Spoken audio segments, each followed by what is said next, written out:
Ladies and gentlemen, introducing our contestant number 6.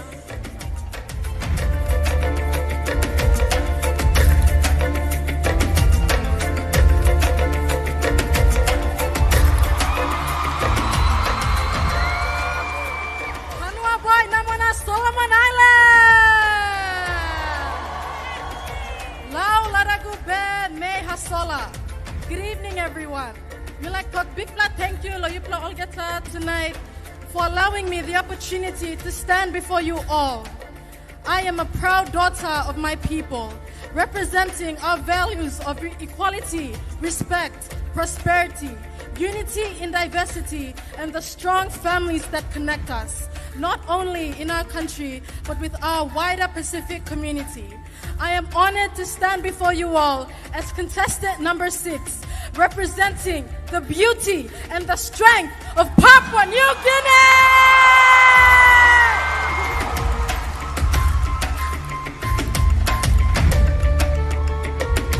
Miss Papua New Guinea is currently pursuing law studies at the University of Papua New Guinea, driven by a passion to contribute meaningfully to her community and her country.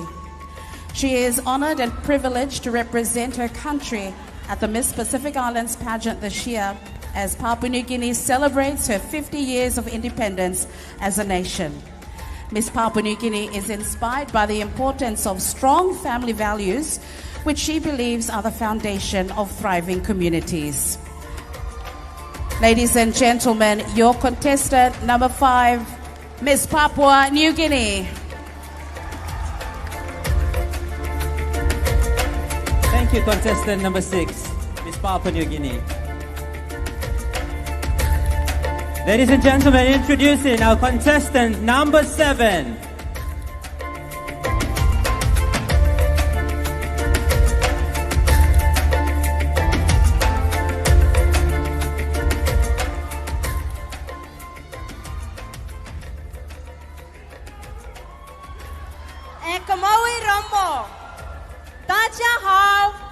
Good evening, everyone. My name is Shale Andriana Deye, and I am humbled to represent the smallest island nation in the world. Home to the strongest record-breaking powerlifters and weightlifters, my pleasant island, Nauru! Miss Nauru is the second eldest of 4 children. Born in Fiji and raised in Nauru, she completed her early education before moving to Brisbane, Australia to finish high school on scholarship. She received another scholarship to pursue a bachelor's degree in Taiwan before returning to her home country. Miss Nauru is actively involved in youth empowerment through the Pacific Australia Youth Association, working with young leaders to strengthen Pacific community connections. Miss Nauru enjoys designing, fishing, and reading. Miss Nauru is from a line of beauty queens in her country, with her mother and older sister having the privilege of serving Nauru as their beauty queens in 1996 and 2020, respectively. Ladies and gentlemen, your contestant number 7, Miss Nauru.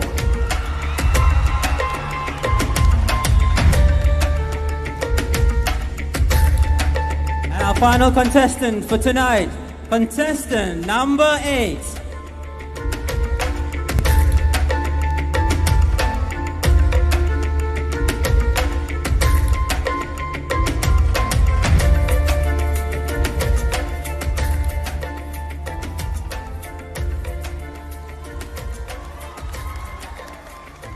Hello, Ogeta Solomon Islands! Kia orana! I am Ngataberu Marie Mawate, 22 years of age, and proudly bringing you swaying hips and pulsating drum beats from my people of the Cook Islands!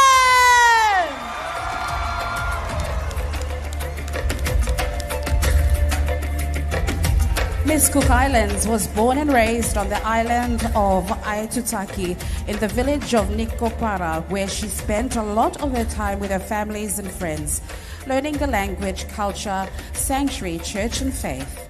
Miss Cook Islands believes that her faith has kept her grounded and encouraged her to explore experiences she would probably never attempt without her faith, like participating in the Miss Cook Islands pageant and now the Miss Pacific Islands pageant. Miss Cook Islands hopes that she can inspire other young women to push themselves and pursue their dreams. She currently lives and works in New Zealand as a full-time youth support local worker for social housing with Kahui Tukaha.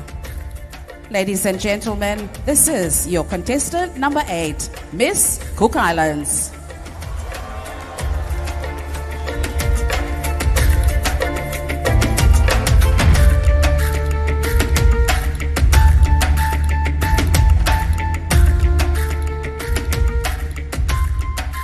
Thank you, Miss Cook Islands.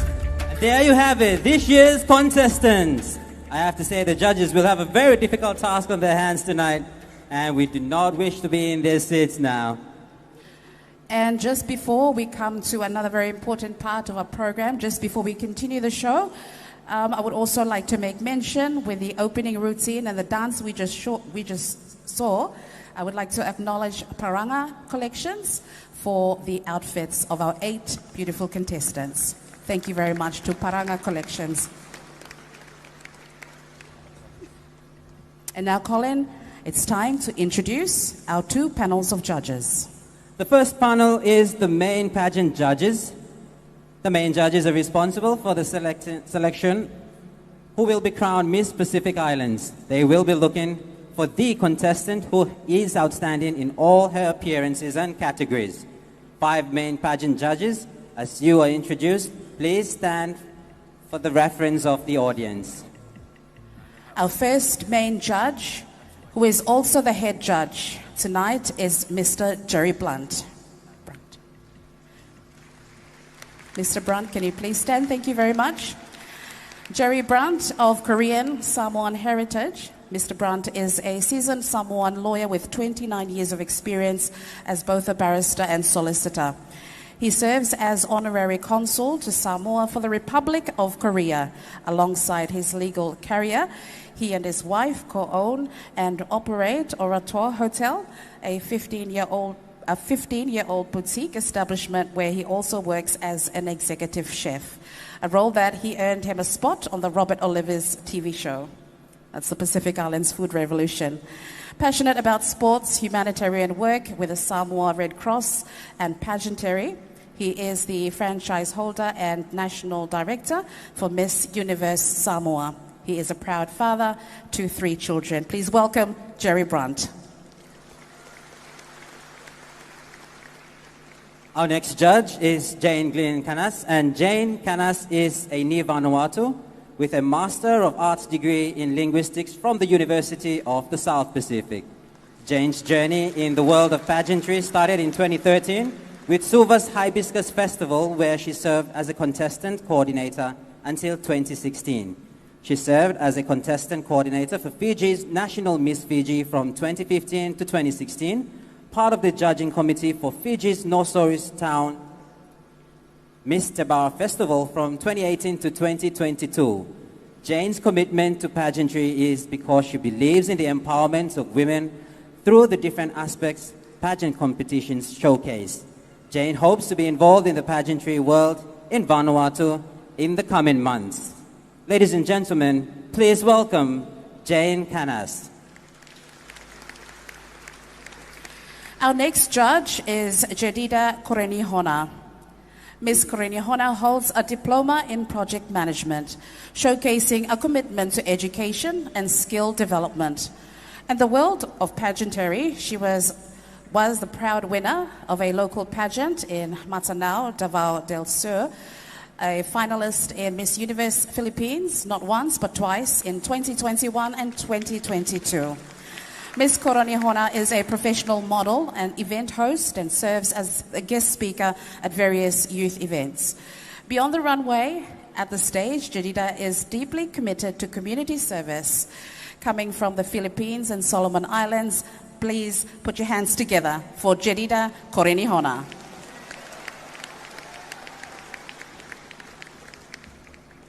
Our fourth main judge is Mr. Pakop Sovo, a lecturer in education at the Pacific Adventist University, specializing in teacher education, curriculum students, and STEM education. Mr. Sovo is dedicated to preparing the next generation of educators to meet the diverse needs of today's learners. His current research interests include the intergeneration or the integration of technology in the classroom, strategies for improving teacher resilience, and promoting equity and quality Christian education. Mr. Sovo's teaching philosophy emphasizes experiential learning and reflective practices, fostering critical thinking and creativity among students. In his free time, Mr. Sovo enjoys studying plants and doing gardening. Please welcome Mr. Pakop Sovo.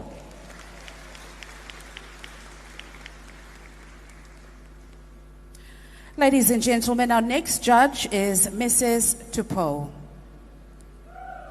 Hails from the friendly islands of Tonga and has been in the beauty industry for more than 30 years. She has 6 beautiful children, and in addition to family commitments, Anna is a successful entrepreneur and operates her own spa and beauty salon right here in the heart of Honiara. One of Anna's greatest achievements is making history by being the first ever Tongan to be crowned Miss South Pacific 30 years ago in 1995. Ladies and gentlemen, please welcome Mrs. Tupou. Our second panel of judges is the Special Awards judges.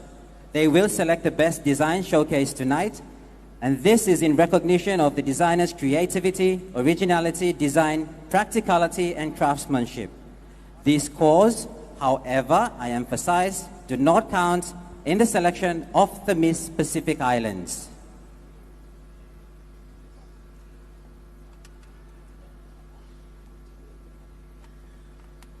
Our first special judge, also the head judge, is Hufel Evers Hoda.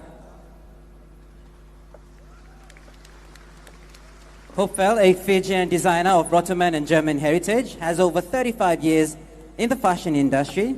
He holds a master's in international tourism and hospitality management and a PhD in creative arts in sustainable fashion.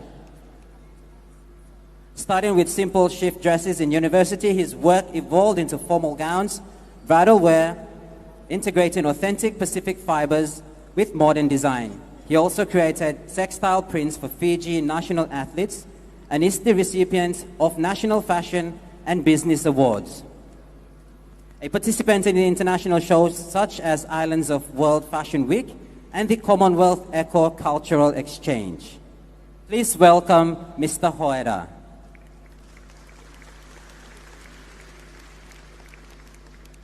Our second special judge is Kitty William Saunders. Miss Saunders, born in Little Rock in Arkansas, United States, is a dedicated community leader and entrepreneur. Educated in the Solomon Islands and in Australia, she earned a Bachelor of Nursing from Sydney before managing and owning several businesses across the Pacific, including kindergartens and retail shops. She was trained in France and other international institutions and hosted TV, food, and travel shows including Kitty's Kitchen from 1998 to 2022.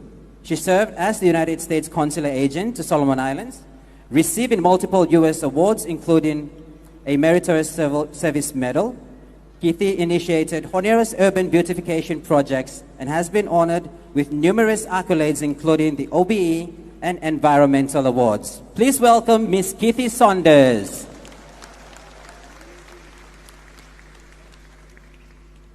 Our third and special judge is Mr. Alex Kaukura, born in Rarotonga Cook Islands and of Mauikian and Aitutakian descent.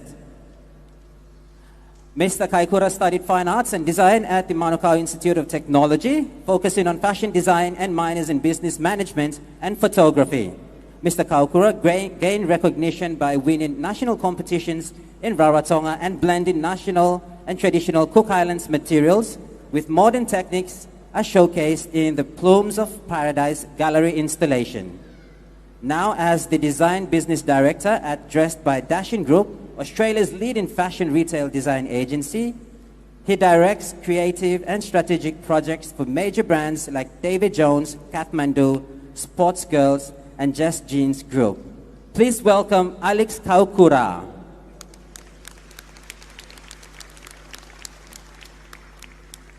And just in case, one of our judges is unable to proceed with the task of judging, we have what we call an alternate judge. Spare tire, yeah? Oh well, one fellow side, yeah? So our alternate judge is Fiona Teama. Miss Teama holds a bachelor's degree in tourism and hospitality management from the University of South Pacific and is an alumni of the prestigious U.S. State Department-sponsored Tourism Professional Fellowship East-West Center. Please note that our other special awards are determined by the public at large, the committee, and contestants.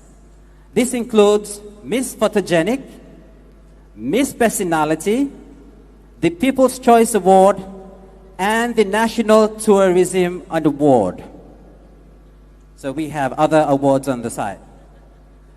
And on to our scrutineers. We have scrutineers in the house to make sure that we run a very transparent show. Introducing our scrutineers who will be tallying our scores tonight. Our first scrutineer is Pamela Neisel, CEO of the Institute of Solomon Islands Accountants, ISIA. She worked as a professional accountant with Morris Chartered Accountants prior to taking up this role at the Institute. Apart from her professional work, she is a strong advocate for women empowerment, who firmly believes that empowering women is not only a call for equality, but a prerequisite for good governance and sustainable development. Ladies and gentlemen, a round of applause for Pamela Neisel.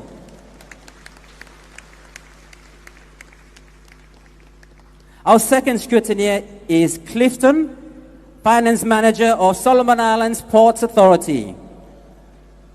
Clifton holds a Bachelor's of Business Analysis from Waikato University and is a current member of the CPA Australia International Professional Accounting Body, CPA Australia. Please welcome our second scrutineer, Clifton.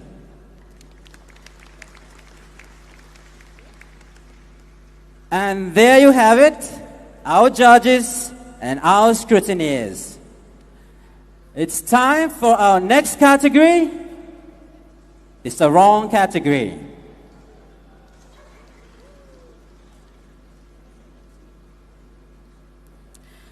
Ladies and gentlemen, that's right, it's time for the next, the first category, sarong. And the sarong must be a one-piece, 3-yard fabric, practically tied in a creative way for wear to the beach and culturally sensitive to society. Be worn in time to swim in and must not be held together by any buckles of any kind. And now please welcome the contestants in their sarong swimwear.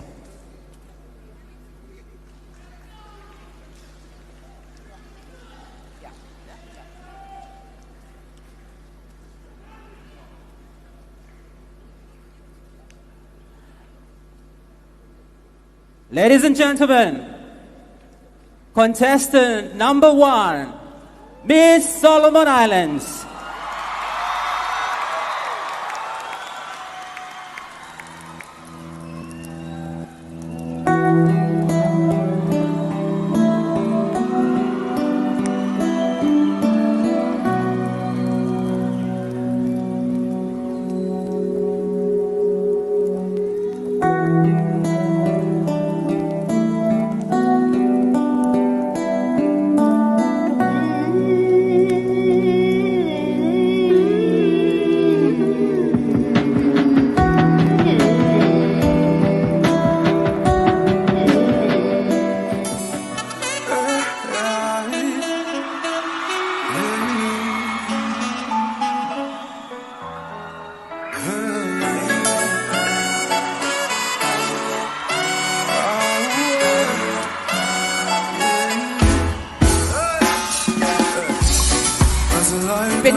son, a golden embrace, the Pacific Whisperers, with timeless grace. A sarong dances in the ocean's breath, giving life to Pacific women. Miss Solomon Island sarong is a reflection of many adversities and challenges that women in the Pacific encountered in their lives. This begins with a cape, shielding her face from the tropical sun heat, preserving her beauty and allowing her to care for herself amidst the daily demands of being a Pacific Island woman. With a simple twist, the sarong transforms, preparing her for a refreshing dip in the turquoise sea.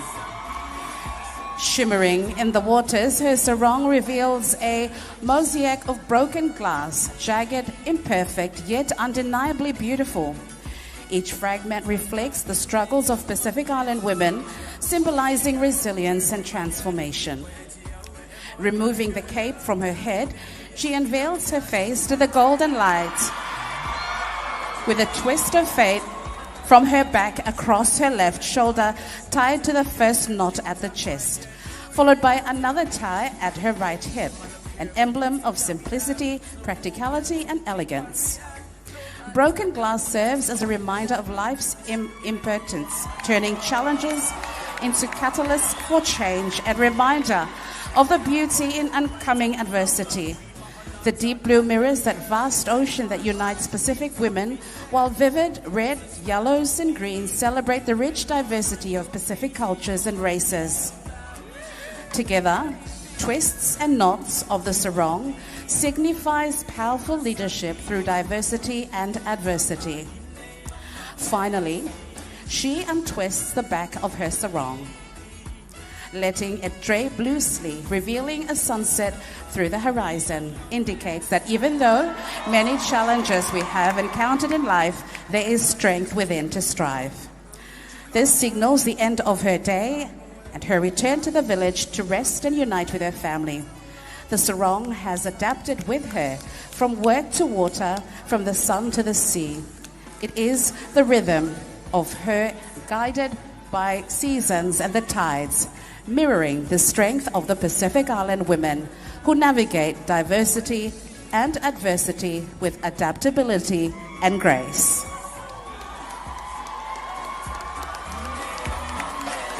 A round of applause for contestant number 1, Miss Solomon Islands.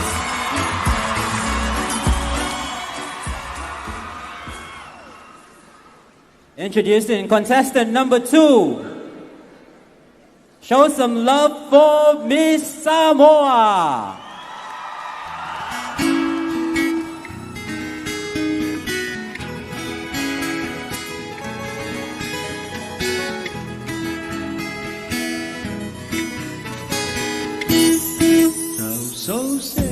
Miss Samoa's sarong is a tribute to renowned women leaders of Samoa who embody the theme of this year's pageant: leadership in adversity and diversity.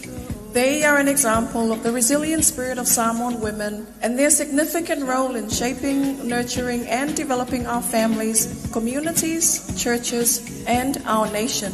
Firstly, Tara presents the late Professor Aiono Dr. Fanafi Aiono Letangaloa, the cultural visionary behind the establishment of the Miss Pacific Island pageant in 1987 as a cultural heritage platform to showcase the unique role of young women in the preservation, promotion, protection of our Pacific cultures and traditions.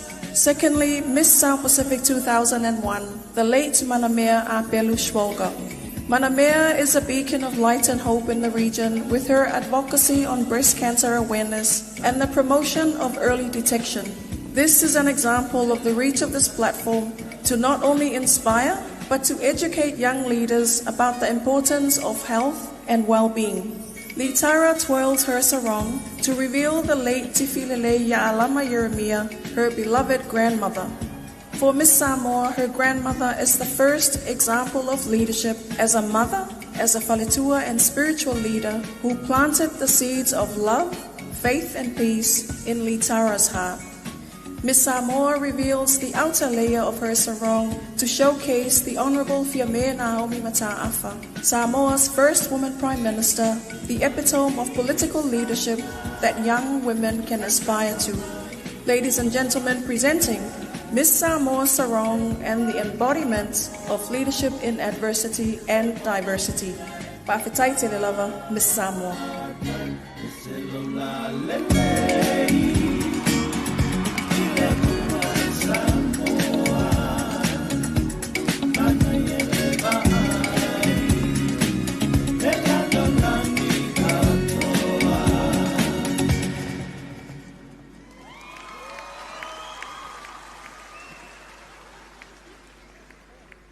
A round of applause again for contestant number 2, Miss Samoa.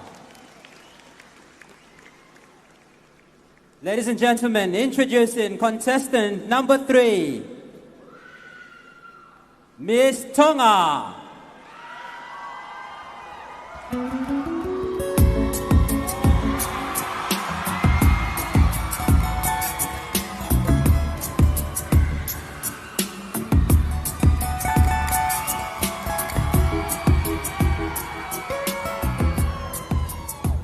In the midst of summer heat made worse by global warming and countless adversities, Miss Tonga chooses this sapphire blue fabric which merges the sky and the ocean hues to portray an alluring touch of connectedness in nature as she enjoys a dip in the Pacific Ocean.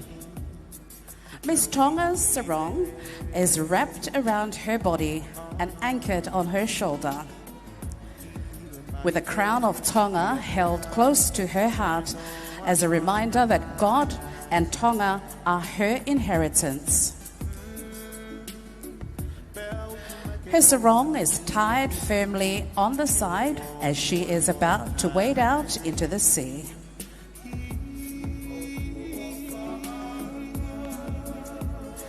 Just as loosely as the knots are tied around her, so is the attitude of relaxation one should embrace as the waves and its coolness caress her body, calming your nerves and anxieties. Stepping out of the water onto the shores, Miss Tonga unites a knot to reveal a stunning and rare creature which Tonga claims as its own, as was born in its waters, the albino calf. A testament of life's adversities may mold us into something new as we learn to adapt to the changing tides of time. As the mother whale leads her newly born in a journey to the unknown, so should we, women of the Pacific, stand ready to lead younger generations as they face challenges.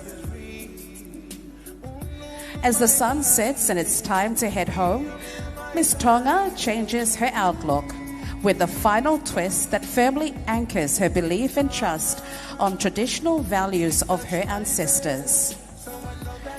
As she releases the fear and restrictions often induced by culture and public opinions on women, and allow her strength and confidence to soar, with a dove clinging to every hope to carry us to new insights, new heights of strength, and resilience, overcoming any obstacles in life.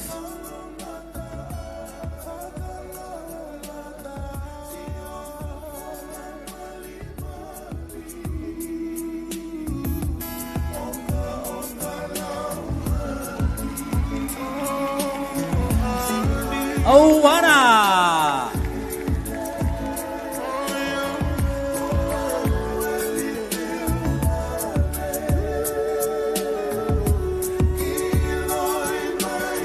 Ladies and gentlemen, another round of applause for contestant number 3, Miss Tonga. And let us welcome, introducing contestant number 4, Miss American Samoa.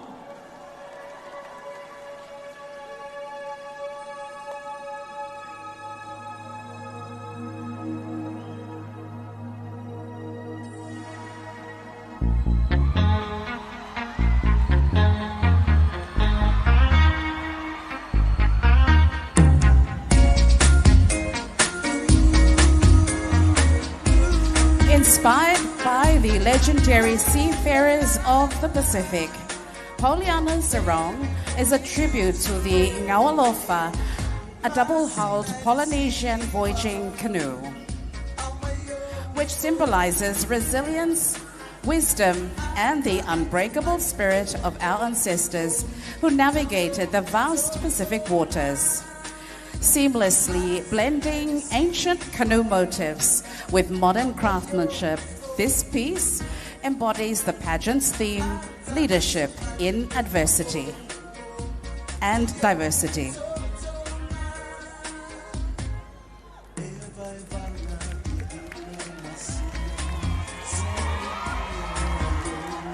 Miss American Samoa Sarong is intricately tied, mirroring the strength and adaptability of a leader in uncertain waters.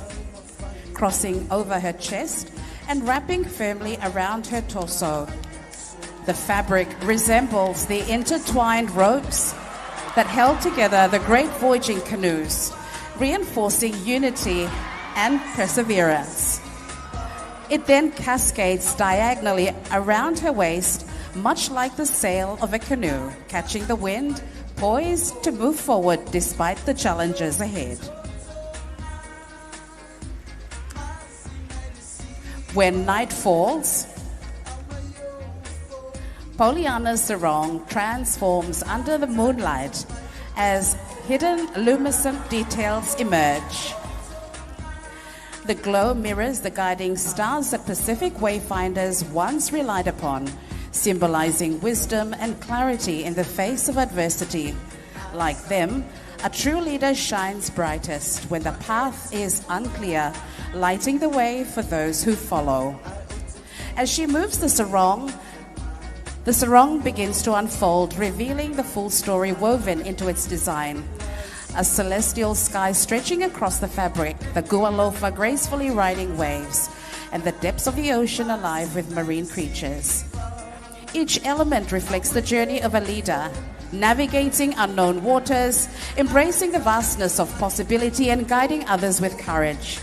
Miss Poliana Sarong was designed by Miss American Samoa as a wearable testament to navigating life's oceans with vision, strength, and the wisdom of our heritage. To complete her ensemble, her hair is adorned with delicate local flowers that are also wrapped around her waist. Ladies and gentlemen, let's navigate the Pacific Ocean with American Samoa.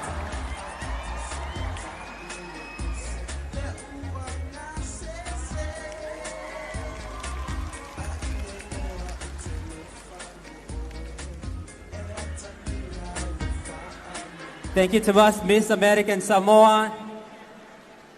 Introducing contestant number 5, Miss Kiribati.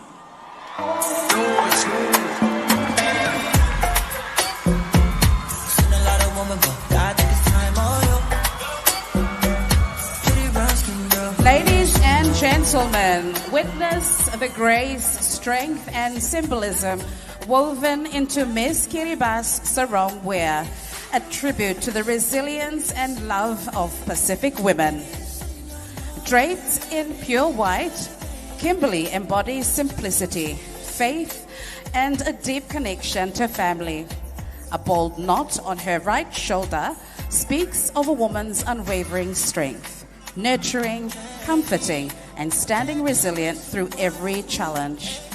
A delicate spider web graces her chest, symbolizing the intricate web of life that women weave. Like a mother fostering harmony, she unites differences, guiding her family towards peace.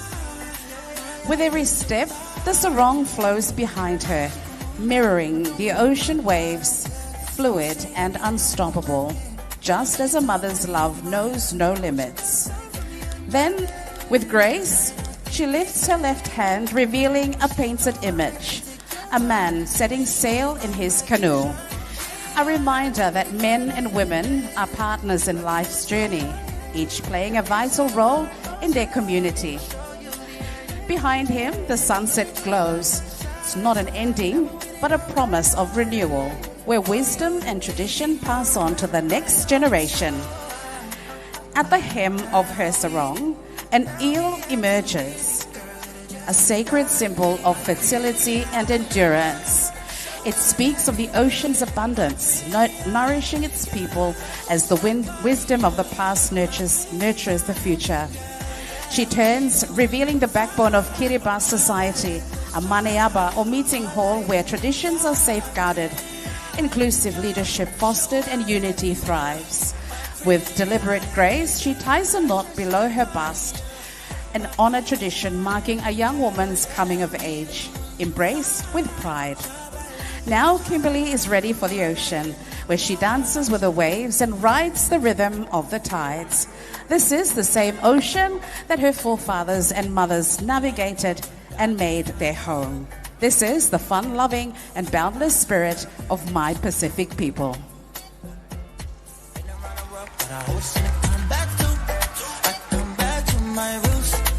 Thank you, contestant number 5, Miss Kiribati.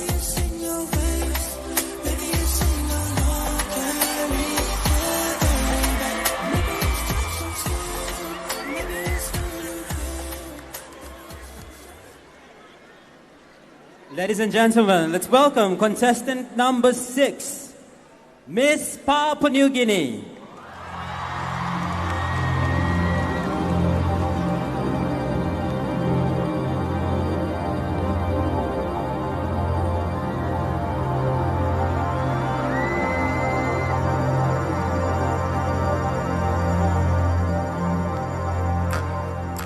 Embodying the spirit of her homeland, Miss Papua New Guinea's sarong is inspired by 5 different species of birds of paradise.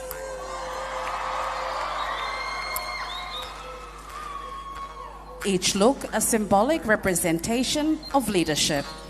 She dedicates the sarong to the late Sir Julius Chan, a founding father of Papua New Guinea who passed away at the start of the pageant week. The first look channels the Princess Stephanie Astrapia, with its distinct shimmering feathers and flowing tail. This one-piece outfit, though simple, exudes elegance, and it's perfect for a walk by the beach or a quick swim in the ocean. Like the Astrapia, this look reminds leaders to walk in humility, transforming the tail of the sarong. Her next look highlights the King of Saxony, bird of paradise, famed for its ribbon-like plumes. The creative loops that resemble the bird plumes transform the outfit into another dynamic piece. This tie symbolizes creative vision, showing that leaders must think innovatively. Inspired by the flame bowerbird, Miss Papua New Guinea again changes her outfit to create a functional tote she could use to collect fruits during a stroll. This look honors the bowerbird's passionate craftsmanship and embodies dedication and purpose, reminding leaders to pour their passion into creating a sarong inspiring foundation. The superb bird of paradise, famous for its transformation into an oval of black and blue, inspires the fourth look, creating a cape that doubles as cover from the climates of our nation. This look symbolizes adaptability and dynamic presence.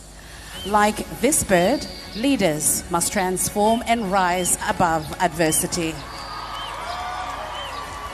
Finally, Miss Papua New Guinea becomes the Rajana bird of paradise with its grand display of beautiful plumes. Her final look symbolizes collaborative leadership, reminding us that unity and harmony are key to overcoming adversity. Draped in the essence of the birds of paradise, Miss Papua New Guinea in her sarong.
Thank you, contestant number 6, Miss Papua New Guinea.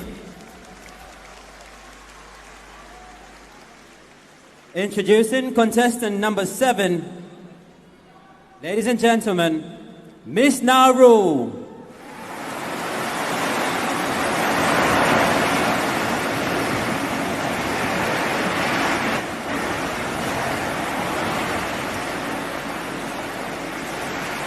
Be still and listen to this story being told tonight. Miss Nauru wears a lava lava design that tells a story of how the lava lava came to being in the Pacific Islands and how it has evolved with the changing times. It also delivers a strong message advocating for climate change, our biggest threat. Miss Nauru's sarong this evening is called the Ego Ko Oyo, meaning threads of resilience. Miss Nauru wears the sarong, a simple fabric that is well known across the Pacific. Just as Miss Nauru's sarong can be adaptable, it is tied around her waist as she cultivates salt-tolerant crops, or as she enjoys a swim in the sea, or shield her from the sun's harsh rays. We too can adjust and thrive. Her sarong shows that she is ready for a swim in the ocean. Later, she is ready to meet youths of her community to engage in climate solutions. She changes into something more comfortable, enabling her to move easily. As the day drags on, so she puts her head cover to protect herself from the rising temperature of the sun. Later in the evening, as she meets elders, she covers herself and wraps a shawl around her shoulders as a sign of respect. During special occasions, she attends the village party. She changes into her party attire, a modern dress showing her vibrant youth as she proudly shows off her tribal patterns, originating from the Irua tribe of Nauru. When she is ready to wind down and complete her chores, she changes into a more relaxing house dress. And there's one thing that the ocean teaches us. It is to flow with the currents and not against it. Together, we rise.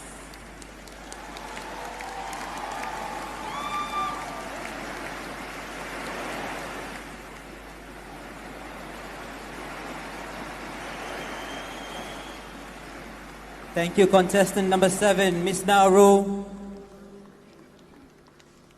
Let's welcome on stage contestant number 8, Miss Cook Islands.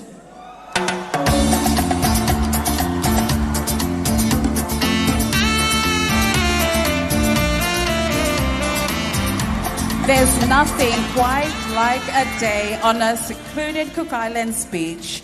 The sun kissing my skin, the waves dancing at my feet, and the sweet unfiltered freedom of island life. And Miss Sarong, she's my ultimate beach companion. I'm sure my Pacific sisters will agree. Lightweight, breathable, and effortlessly stylish. She is the one piece that carries me through the entire day, on island time, of course. Dancing my way to the shoreline, I've wrapped her into a chic two-piece ensemble, embracing modesty without sacrificing style. Because let's be real, a sarong should move with you and not against you. Now look at these orchids. It's hand-printed across the fabric. My favorite flower blooms in bold strokes, each one unique yet thriving together. Orchids are warriors, surviving the toughest conditions, just like us. They endure storms, grow through adversity, and bloom when the time is right. And when it's time for a swim, a quick adjustment transforms Miss Sarong into an ultimate swimsuit, and a sneaky glance to make sure I'm alone.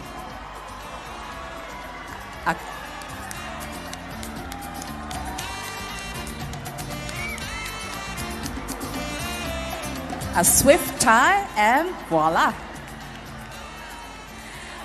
It stays put, giving me the confidence to glide through the moana, embracing the ocean like a leader, adapting, diving deep, and rising strong. Sunbathing time? No worries. Miss Sarong unfolds into a soft, gorgeous towel.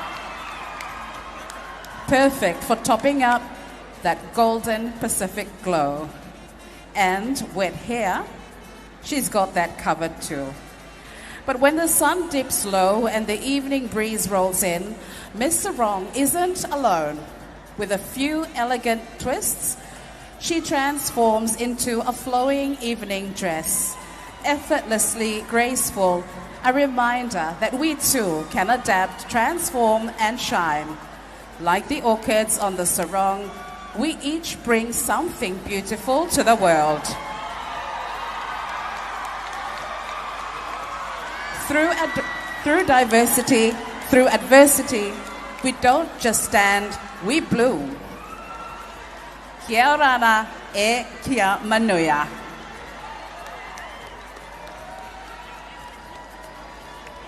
Thank you, contestant number 8. Miss Cook Islands.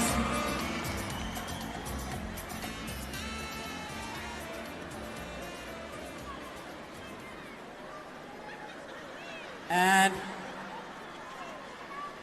for the judges' final look, we call back our contestants onto the stage for the final sarong category. For the judges' final look, please welcome our contestants.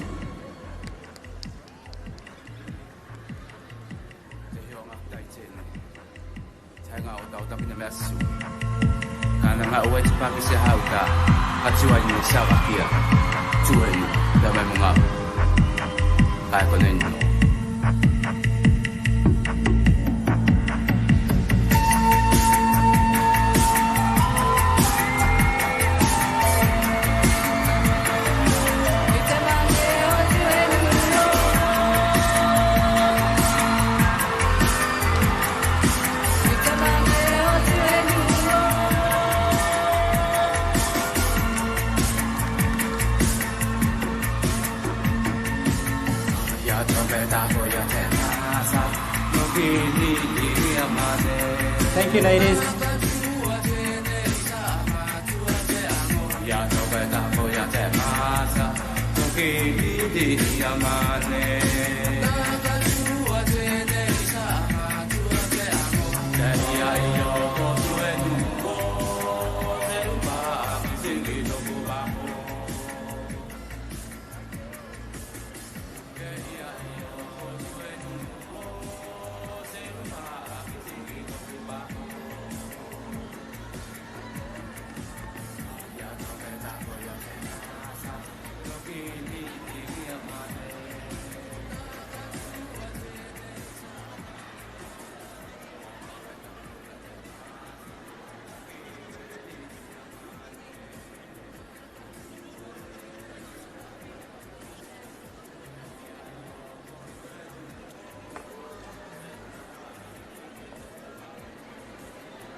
time here in the Solomon Islands has truly been amazing. This place has truly lived up to its name as the Happy Isles. I feel very grateful and deeply blessed to be representing my country here and meeting my contestant sisters.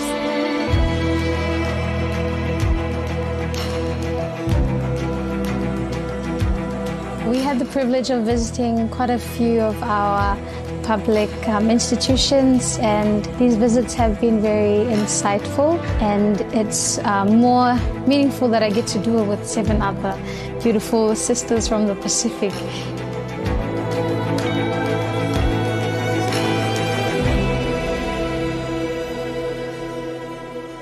Hello, Oketa. My name is Elsie Polosavai.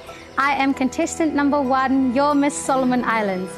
Talofa lava. My name is Vitar Lomalelani Yermia Allen. I am your contestant number 2, and I hail from the beautiful islands of Samoa. Hello, Yufala, everyone. Mahalo Lele, and a warm Pacific greetings to you all. My name is Rachel Angelica Omanakakapu Kittenbell, and I am your contestant number 3, proudly representing the Kingdom of Tonga. Talo Falava, my name is Pollyanna, Angel from Heaven, Felice Vitale, your reigning Miss American Samoa and your contestant number 4. Kamnabineni Melody, everybody. My name is Kimberly, and I'm your Miss Kiribati and also your contestant number 5. Hello, Algeta Nagutla Abinon. My name is Meha Sola, your Miss Papua New Guinea 2025. Ekamawi Ramo Yakamime Mac, and the warmest Pacific greetings to you all. My name is Charlotte Andriana Deye, and I'm proud and privileged to represent my pleasant island, Nauero. I am your contestant lucky number 7. Kia orana. My name is Ngataperu Marie Maoti, and I am Miss Cook Islands, your contestant number 8.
woman, but God took his time on you.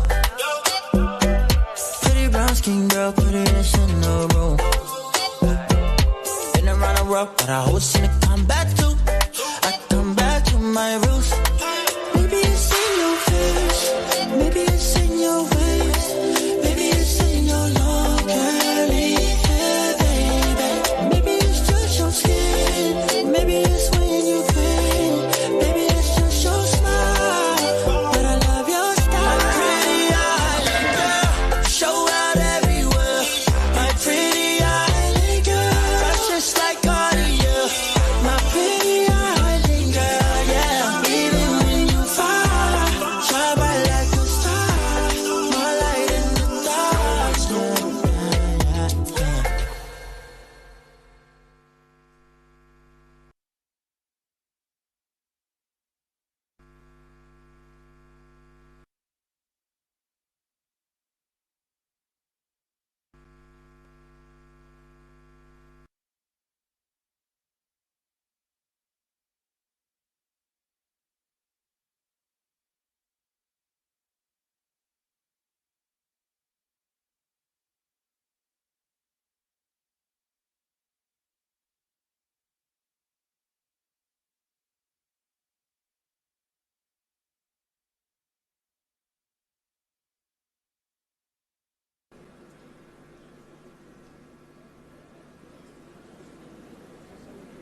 My time here in Solomon Islands has truly been amazing. This place has truly lived up to its name as the Happy Isles. I feel very grateful and deeply blessed to be representing my country here and meeting my contestant sisters.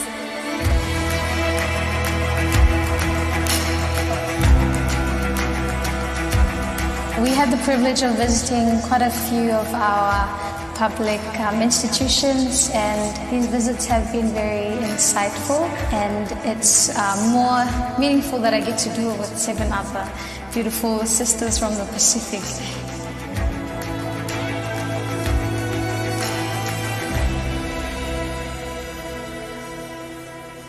Hello, Keta. My name is Elsie Polosavai.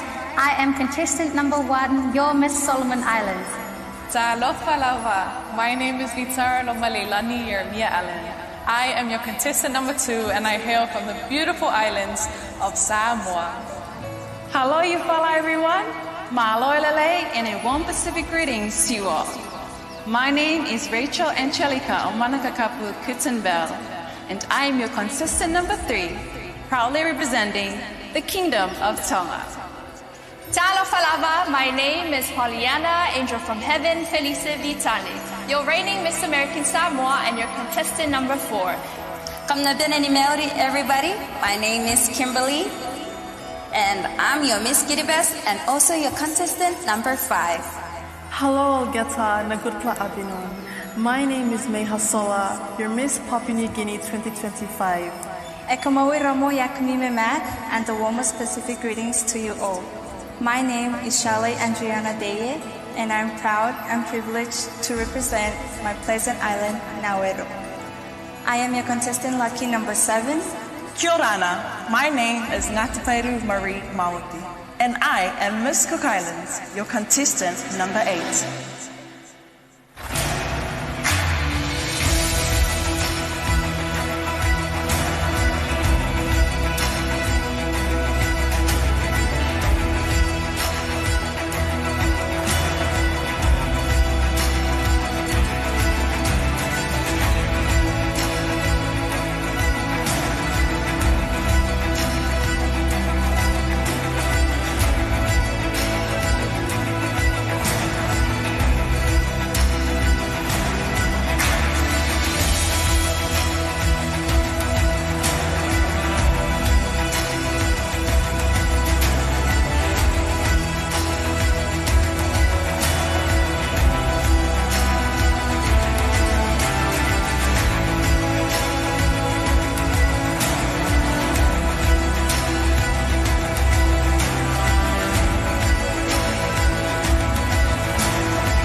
In my dreams, they were like quiet, snoring softly beneath the earth. But I knew one day they'd wake up. Sometimes I dream of myself as a scientist, deep inside the volcano, deciding the perfect moment to unleash the hot, gushing lava. But while I dreamed of science experiments and volcanoes, my biggest struggle was right here with this wild hair of mine. I am Gila Vuranga. Gila means to cry for something, and Vuranga means hair. I hated my hair, the way it coils and knots and tangles. Oh, Mum, Africa's best relaxers are only $35. Just buy me one, please. I loved sleepovers at my cousin's house because she had a hair straightener. And my favorite sound is my still wool hair sizzling against pure coconut oil and the sulfurous lingering smell of fried hair.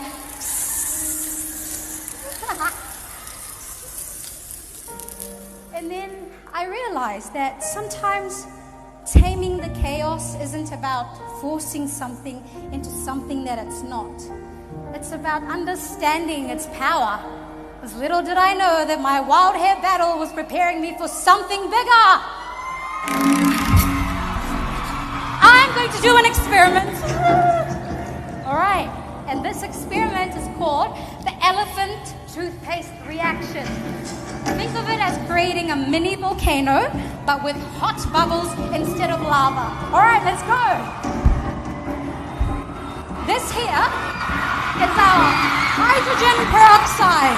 Picture it as a volcano, smooth on the surface, but with a ton of energy waiting to react. Now, this dish soap is like the ocean waves around the volcano, ready to catch and carry whatever happens next. Right, in goes the hydrogen peroxide, and then we have our dish soap. Now, finally,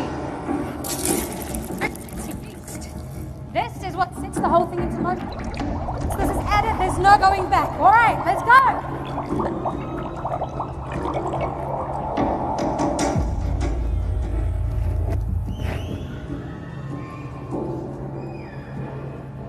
Right, what's happening here is that the yeast is breaking down the hydrogen peroxide into gas and water molecules, and then the dish soap catches the water molecules, and we have this eruption of bubbles. It's almost like a volcano right here on stage.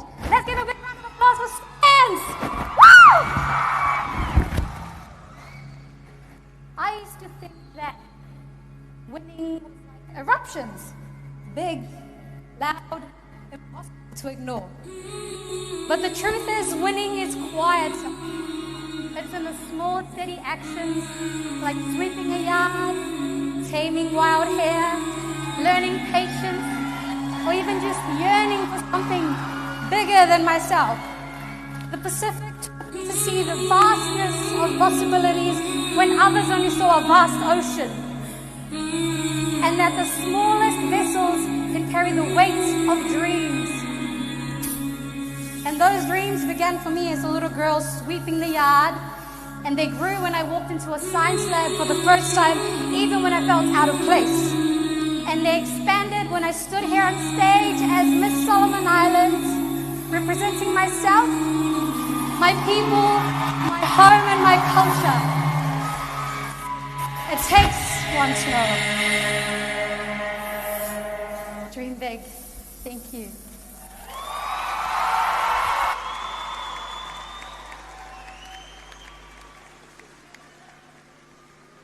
Thank you to Miss Solomon Islands.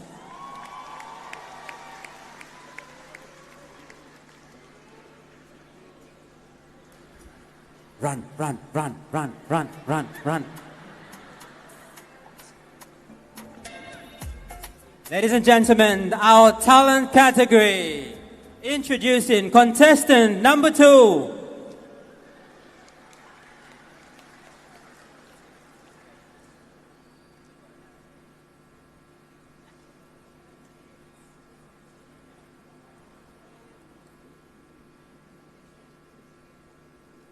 Bibiara start again. Ladies and gentlemen, introducing contestant number 2, Miss Samoa.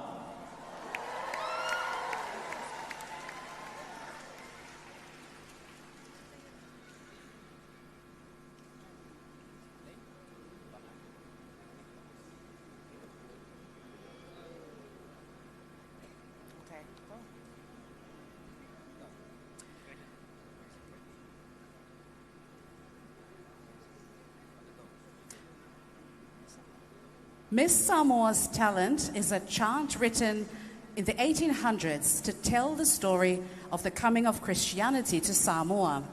Tonight, she performs this traditional chant to showcase the vision and foresight of our people.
Another round of applause for contestant number 2, Miss Samoa.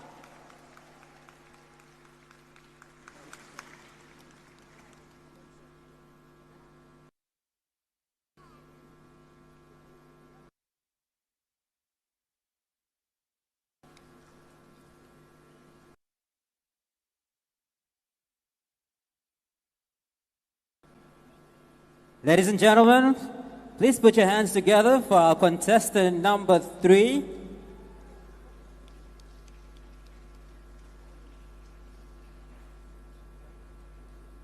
Run, run, run, run, run, run.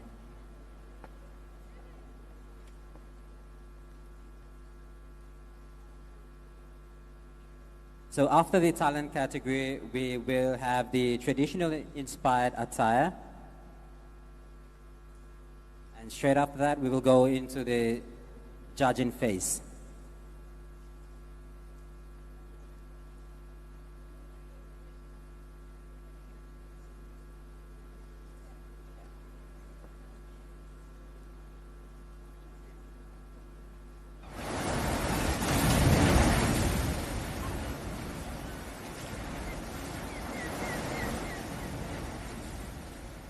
Tonight, beneath the expanse of our shared Pacific sky, we honor the timeless strength of Pacific women, pillars of their families, communities, and nations. Like the deep-rooted kava plant, they draw strength from the land and nurture life through their resilience and grace. The kava ceremony, sacred and unbroken, reflects this strength. As the roots are pounded and the kava ball is passed, a circle of unity is formed. A tradition where stories flow like the tides and bonds are forged as steadfast as the ocean currents. In this rhythm of life, women are the heartbeat. Their leadership as enduring as the swell of the sea and as nurturing as the earth's embrace. Miss Tonga brings this essence to life. Her performance a tribute to the sacred connections that tie us to each other and the land. Through the imagery of sunset clouds, hinted by the soft movements of flowing fans, she evokes the Pacific winds that carry our stories and dreams across the vast blue ocean. These clouds, gentle yet unyielding, mirror the enduring spirit of Pacific women, who rise above challenges like islands rising from the ocean. Through contemporary dance, music, and storytelling, Miss Tonga weaves a tapestry of connection and strength, reminding us of the beauty and power found in our shared heritage. Tonight, we celebrate the heart of the Pacific, its women, its stories, and the unbreakable ties that bind us all. Ladies and gentlemen, welcome Miss Contestant number 3, Miss Tonga.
Ladies and gentlemen, contestant number 3, Miss Tonga. A round of applause.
So we have the talent category.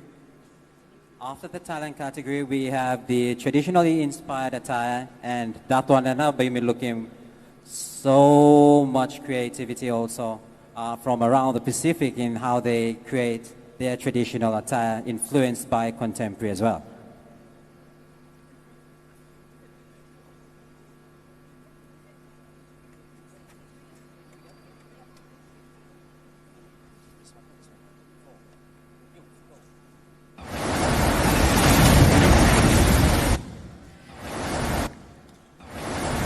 Ladies and gentlemen, introducing contestant number 4, Miss American Samoa.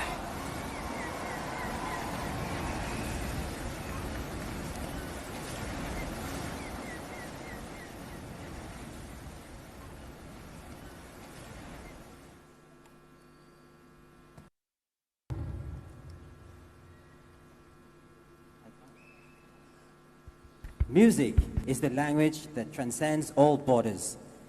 It is the only universal language. It is the only universal tongue capable of inspiring hearts, healing wounds, and binding us together across time and space.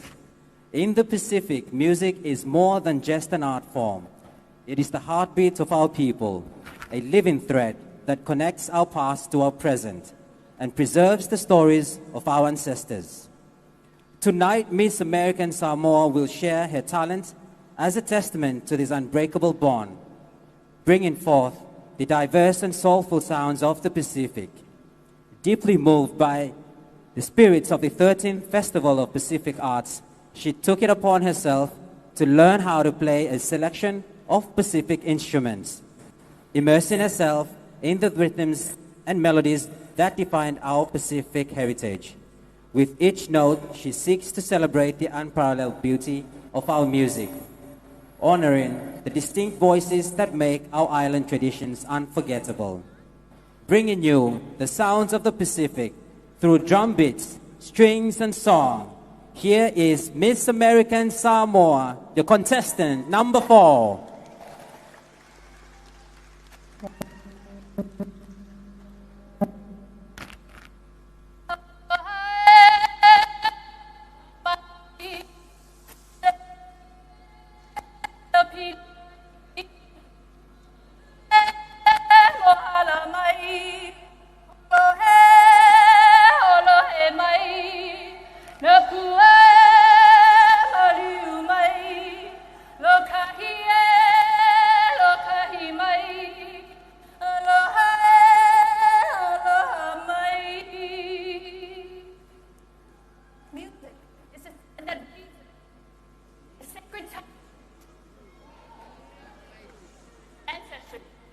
Now for us to sing.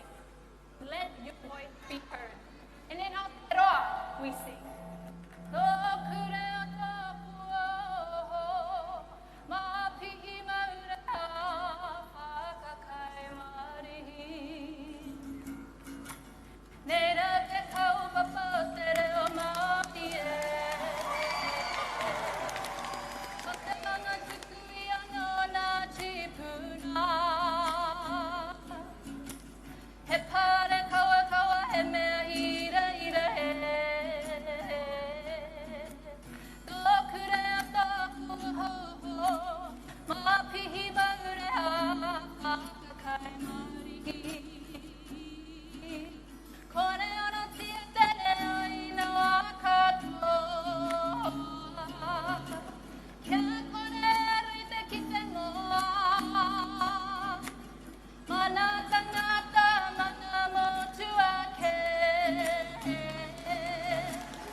With what we call a tawanunga. And to this I sing. Ole tawanunga, ole afale une aunga, ole kalimani se mai uatango fie, paai utino, yetasio utanga fo ia manino, mali. O elava e sili, le lando la angie o te utino bat, e sili tene o le pacifica. A faila e te fia talitonu, so ia sima ai ia uina. O skia upainga e fesui suia e le tuma o se meta sia nenga taile se.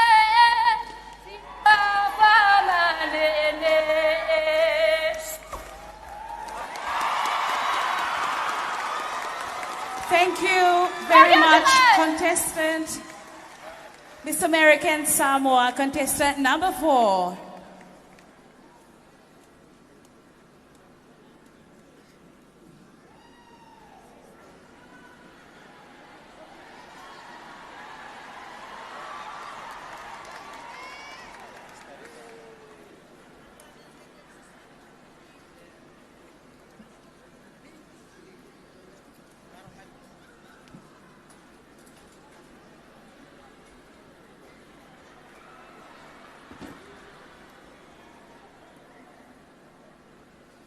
So, ladies and gentlemen, this is the talent category, which the 8 contestants will make their appearance in showcasing their talent and skills that was very carefully thought out to be presented especially for you tonight.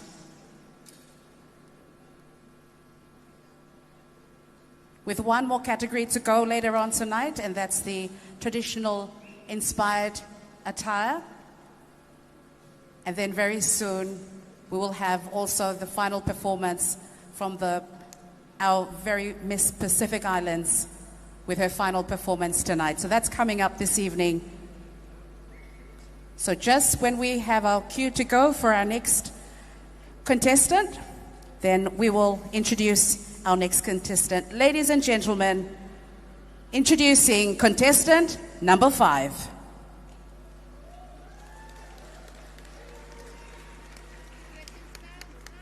Hello, Ageta. I take you on a journey through the heart and soul of Kiribati, our traditional dance, Te Maie, history told through movements, values expressed in every step, and a deep connection to land and ocean that have sustained us for generations. For centuries, Te Maie is a symbol of identity and unity, passed down through storytelling and celebration. Each movement carries meaning. Each beat echoes ancestors' wisdom, and each performance a tribute to the strength of our Pacific spirit. Tonight I bring to you 6 distinct dance forms from the northern, central, southern islands of Kiribati in a masterpiece. Te Buki, a dance of elegance and grace, performed to highlight intricate hip movements accentuated by our traditional grass skirts. Pino, a seated dance, the foundation of all Kiribati dances, where storytelling unfolds through expressive upper body movements. Kayamata, a dance of strength, defined by steady and deliberate steps, embodying the unshakable spirit of my people. Taupatsiva, introduced by Samoan missionaries, this fusion of tradition and influence blends powerful movements in a mesmerizing display of fluidity. Banaba dance, a dance with dynamic gestures and rhythmic footwork that reflect cultural richness of Banaba Island in Kiribati. Kabus, this talent culminates with this dance of precision and skill, where fast hip shaking and tiny crawling steps showcase the intricate beauty of Kiribati. Through Temae, I invite you to witness the strength and leadership of Kiribati, qualities that shine even in the face of adversity. Let it be clear, we are still here. We are proud, and we will continue to thrive.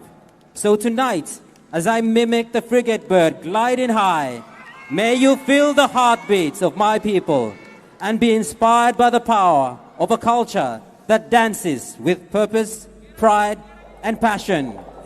Kambrabwa, Tagyo Tumas.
Thank you very much, contestant number 5, Miss Kiribati.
50 years ago, a nation was born, a land of 1,000 tribes, 1,000 tongues, and one unbreakable spirit, Papua New Guinea.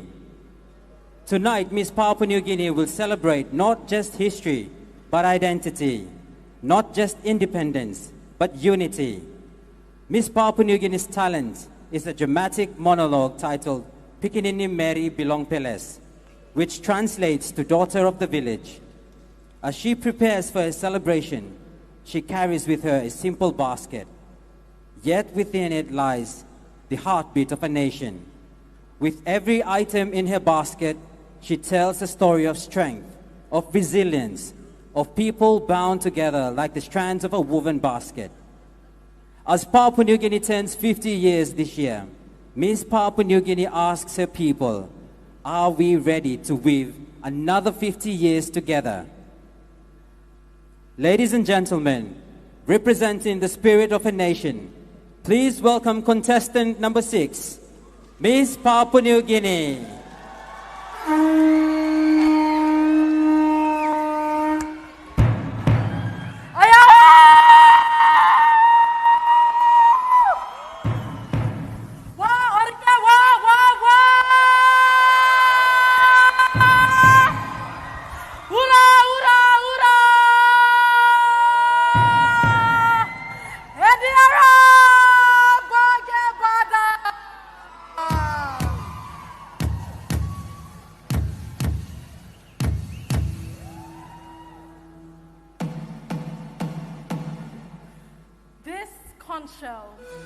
We blow the conch to call our people.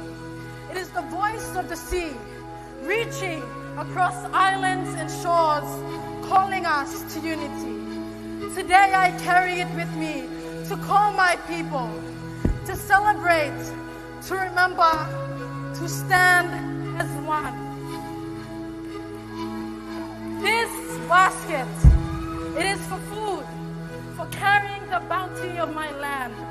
But as I look at it now, I see it holds something greater. It is for stories, my story, your story, and the story of the land we call Papua New Guinea. This basket, it isn't just something I wear. It is my identity. It sways with me as I move, carrying the rhythm of the earth, the waves, and the wind. It reminds me of women who have walked before me, weaving these strands with love and care. This necklace, shells tell a story of wealth and connection. They aren't just ornaments, they are life. When we wear them, we carry the strength of our ancestors, the wisdom of our people. Cocoa, sweet potato. Simple, strong, and sustaining, just like the people who plant them, who tend to it with love and resilience. I see it now. This basket, this cocoa, this conch shell, this basket, they are not just objects. They are pieces of my people. They tell our story from the islands to the highlands. We are different, but we are united. We are one. My people, hear me. This is our time. We must stand together. Today we celebrate not just 50 years of independence, but 50 years of unity, of strength, of resilience. This is us. This is Papua New Guinea. Are we ready to weave another 50 years together, carrying the strength of our ancestors, the dreams of our beautiful children, and the heart of our nation?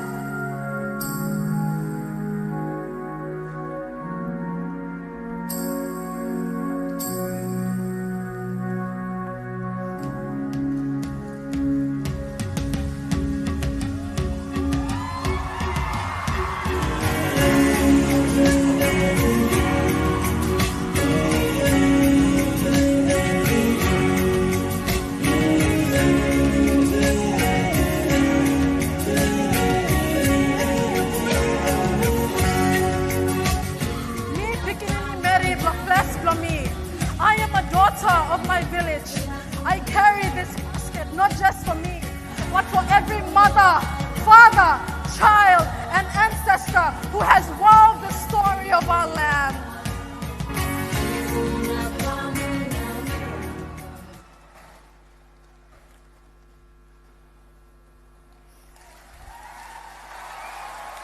Thank you, contestant number 6, Miss Papua New Guinea.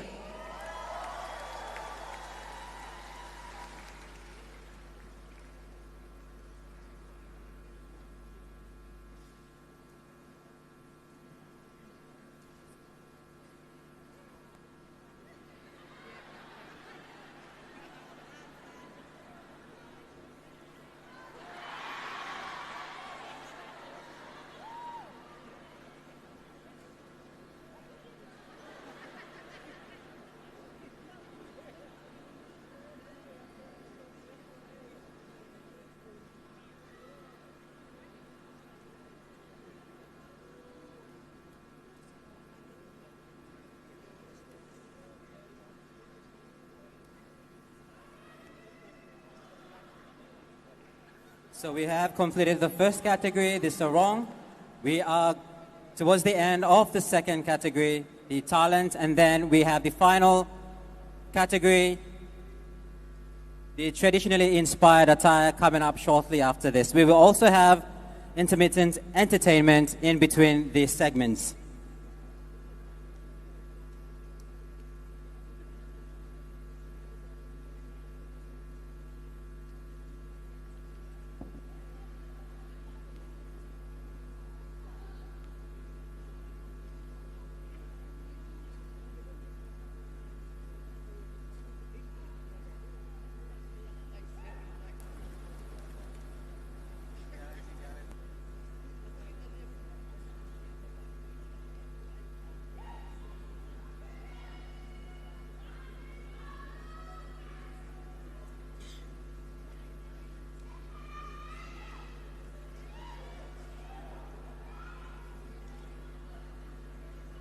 Ladies and gentlemen, introducing contestant number 7.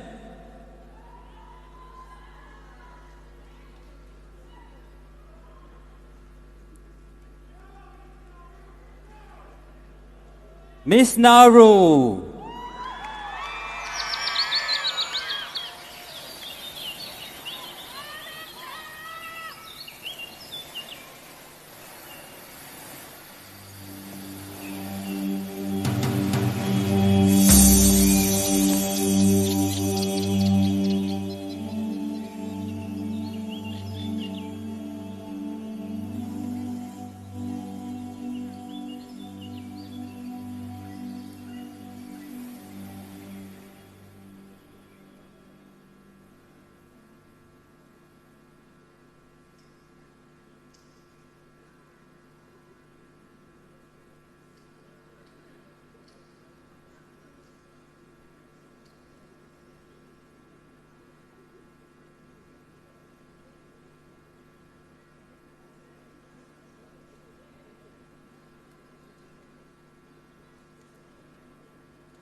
A round of applause for Miss Nauru. Welcome, contestant number 7.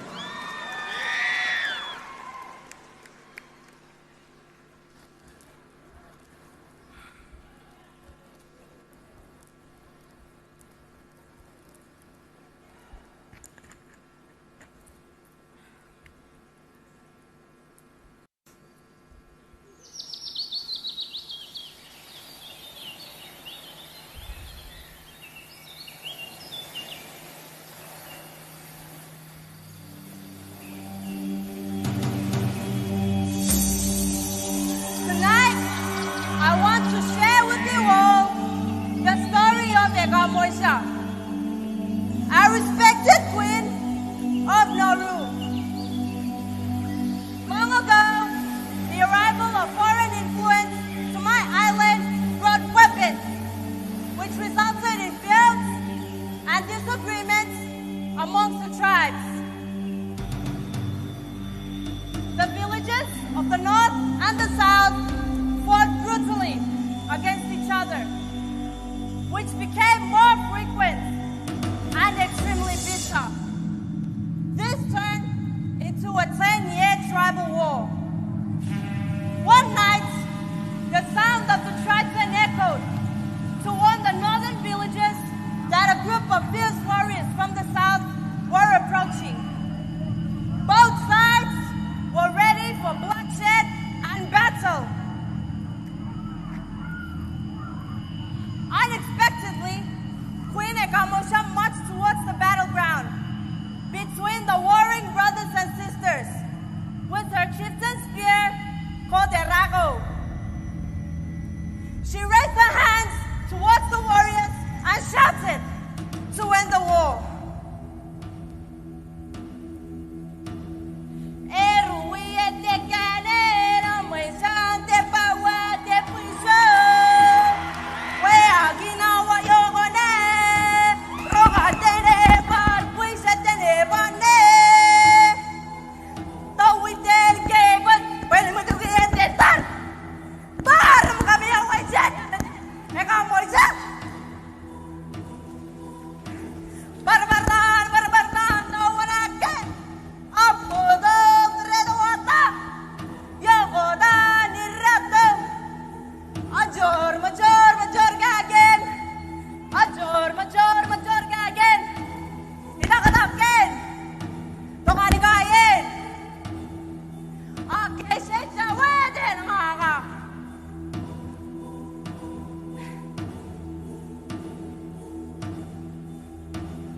Respectfully, both chiefs withdrew their weapons and retreated along with their warriors.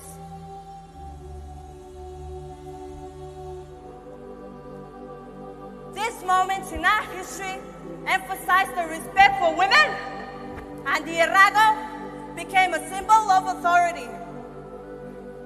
This traditional spear is a reminder of Queen Egamoisha and the tribal war. The moral of the story is that the voice of a woman was heard and respected since ancient times.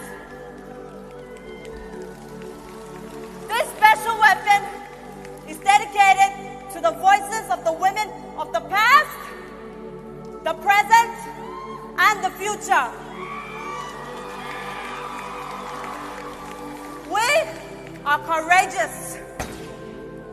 We are strong. And we are resilient. We are the women of the Pacific.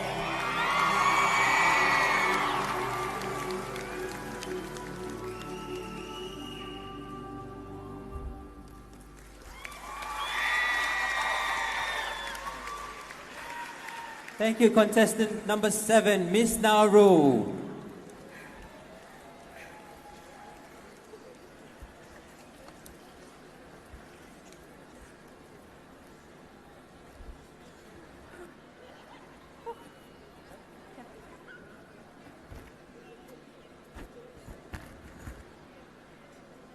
We have one final contestant before we complete the talent show, the talent category, after which we will move over to the traditionally inspired attire.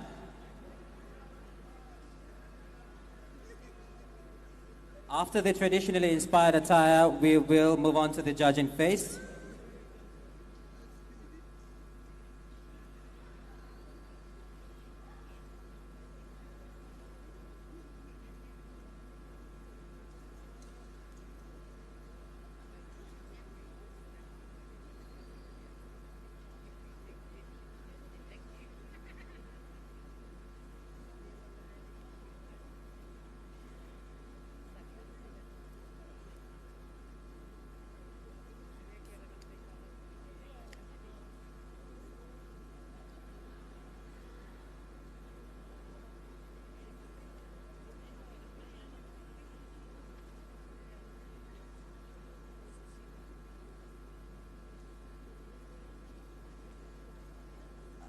We would like to first and foremost, to extend our deepest gratitude to the platinum sponsors of the show, the Solomon Islands government through the Ministries of Culture and Tourism, Women, Youth, and Children's Affairs, and Home Affairs.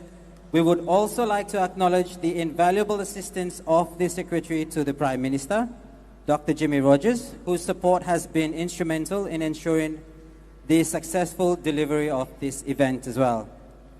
We would also like to thank our silver sponsors, Tourism Solomons and Coral Sea Resort and Casino, who have not only supported this event, but combined have generously sponsored the top prizes for tonight. We would also like to thank our bronze sponsors, Solomon Islands Sports Authority, the Bank of South Pacific, BSP, Blue Water, and Printwise. Thank you, Tomas. And to our sponsors, your contributions have played a vital role in making tonight a reality. And let's give a round of applause for our sponsors for tonight.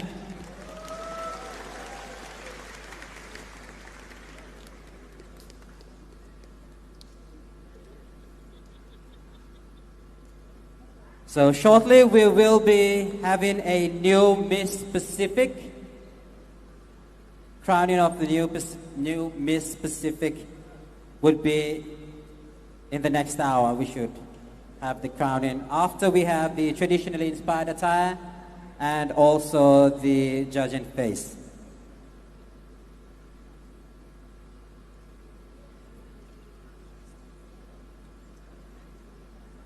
Ladies and gentlemen, our final contestant for tonight, contestant number 8, Miss Cook Islands.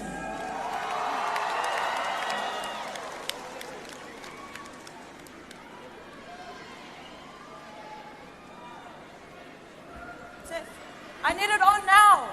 Thank you.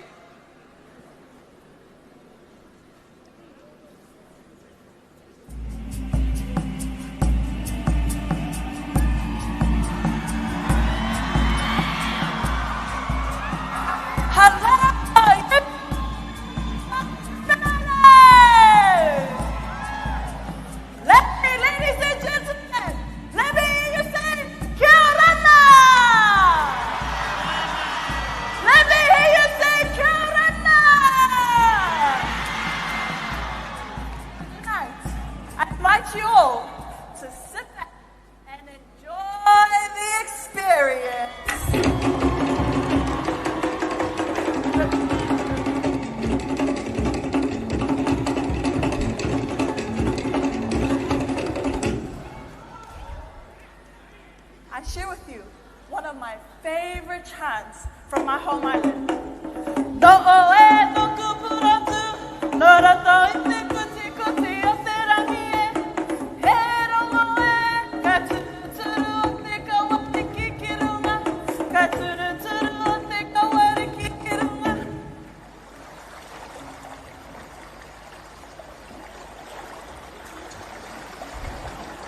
Tonight, I'll be one part of this type of weaving.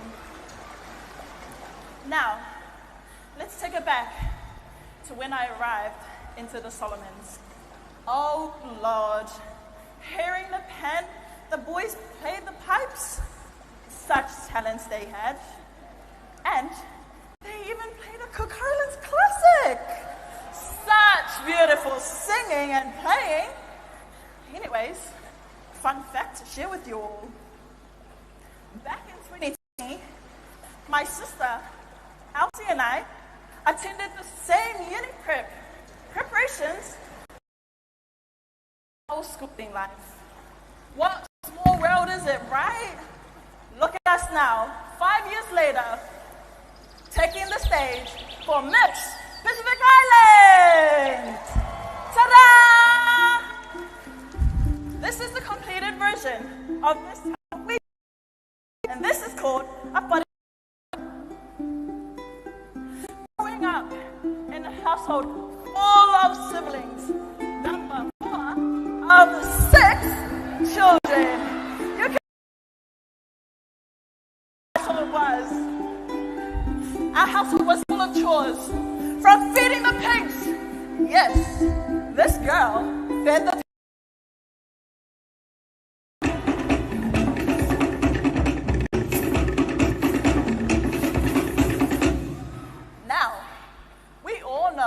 that this knicker broom has other purposes, right? Let me show you again.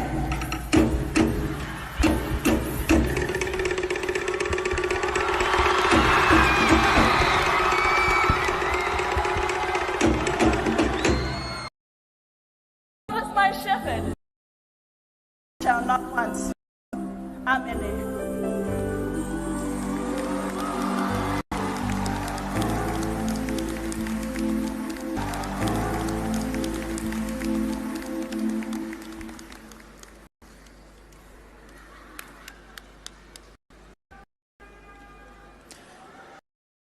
Ladies and gentlemen, the final contestant for the talent category, contestant number 8, ladies and gentlemen, Miss Cook Islands.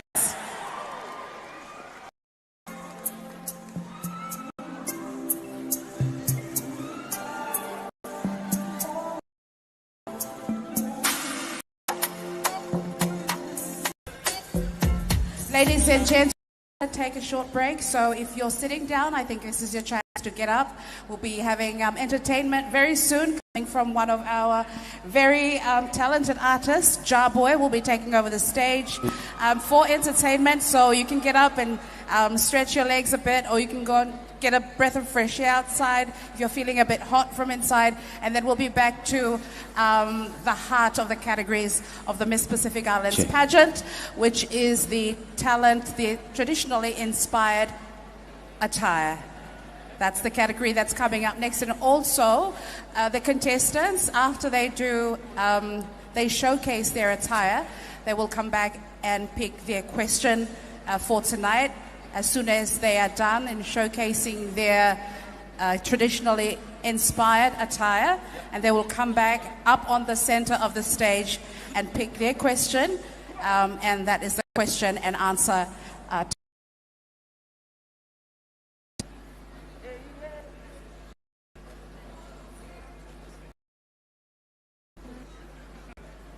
So thank you very much, ladies and gentlemen. Also, we are a big shout out as well going out to our Pacifica family who are also watching us as well from all around the Pacific.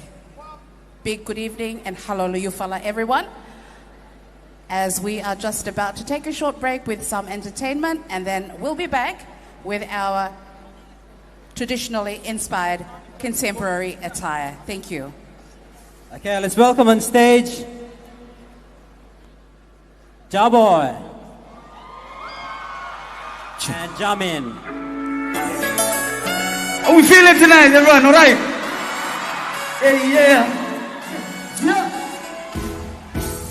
Well, as I lie down to rest, I heard a voice keep saying, I tell my sin now, stay away from me. Later my time, can't you see me? I'm drowning in love. It's a more now. I'm taking life. I'm going out now. I am where. Yeah, let's go, everybody, sing this. Yeah. You cut my heart into pieces. You put a spell on me. You make my mind go crazy. All I think about is you. Baby, you and me. We must have been. Tahine on my medicine. Yeah. Yo, give it up for my brother. Jamin. Let's go. Hey, what's up, good people? This song is called Gallery by Jamin. Check. Here we go. Tell me, but you me how. Yeah. You say we all back now. You me I go back now. No, ya take for a good. You not tell him so me no sad. I go more bad. No matter how sim, but me no lose thinking long. Yo, what I look at see birthday. Kayo sa kitse yo sana se wa. Sina no akalele. And in answer kasi melte. Yeah. And if you're gonna leave memories, baby, give me love. Everybody sing. Don't give you got no more full on. Or get us something you want to see me now. We find them, we start long. And I'm crying in my bed, cause it's messing with mine. Now by me sit down, thinking you not give you longer lad. You sabi, don't give me, you die long boy full on. Or get us something you want to see me now. We find them, we start long. And I'm crying in my bed, cause it's messing with my head. Now by me sit down, thinking you not you longer lad. Yeah. Yes. Check.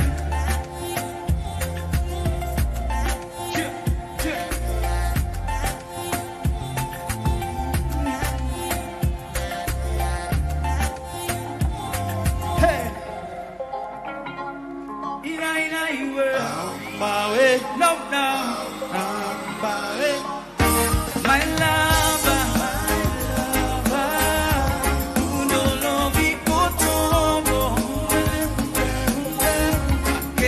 take us to sky. It's a long name, my love, my lover. Down the money, Sanai Gotunga. See money, the Neto Badavanaga Huta. Send me out of Mangosa. Bakabuna no Parmado. Back to Talugoni. Back to Lolo Vigo. Back to Talugoni. Thank you, Thomas.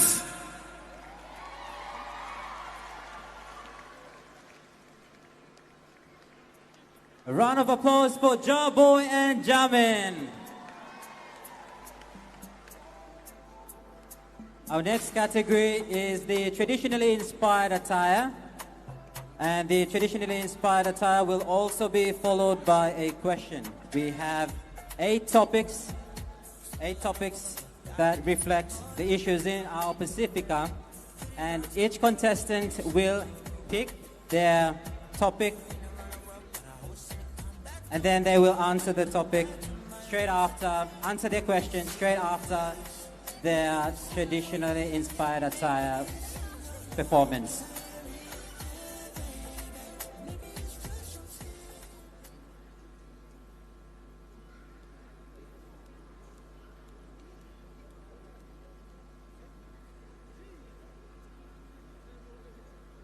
Ladies and gentlemen, let us welcome contestant number 1 for the traditionally inspired attire, Miss Solomon Islands.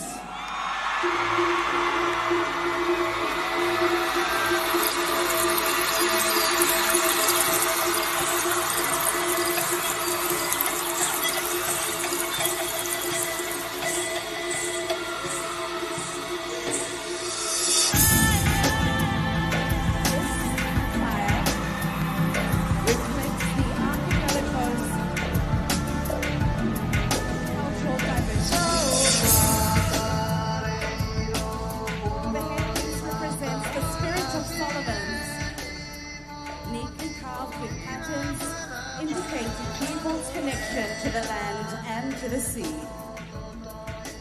Her earpiece is made of white pebbles, carved turtle shells, and neckline called cup. Made of turmeric, which symbolizes woman's status, wealth, and authority.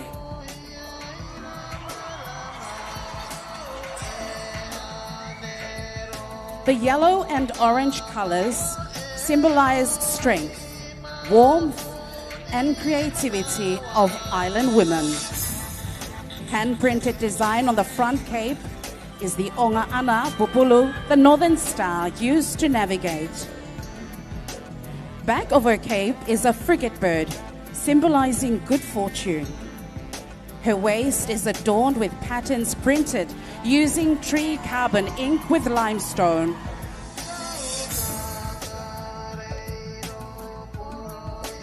Pacific women flourish in diverse environments.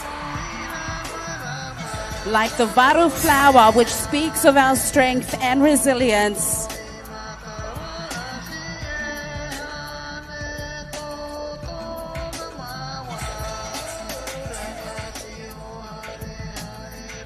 Her attire is crafted together with love and holds many stories.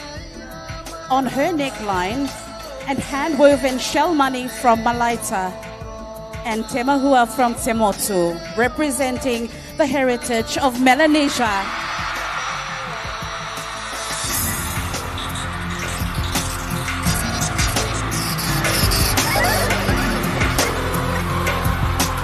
The costume is made of tapa, coconut shells, and kuza intertwined with different materials. The woven mat which flows along her body reflects the journey of our ancestors.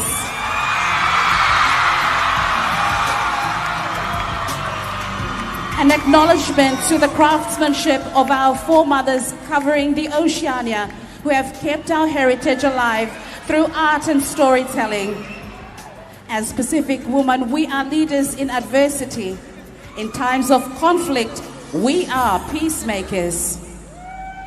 The red on the masterpiece is the inspiration from feather money of Eastern Solomons. The redwood shavings on the garment symbolizes blood, life, and survival. It portrays confidence and leadership, the essence of Pacific women. The frock is made of tapa and cane, a tribute to victims of domestic violence. It also resembles a cage signifying barriers women face. The doors on the frock, white shells on the hemline represents purity and gateway to discover freedom, peace, and harmony. We are Solomon Islands. We are Pacifica.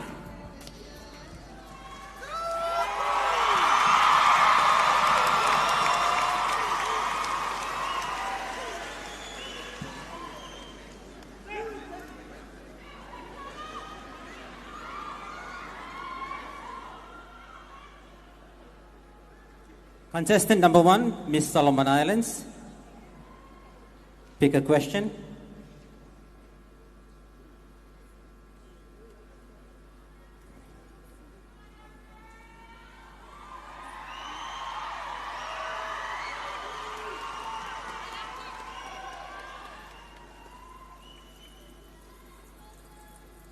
Miss Solomon Islands, Your question topic is sports.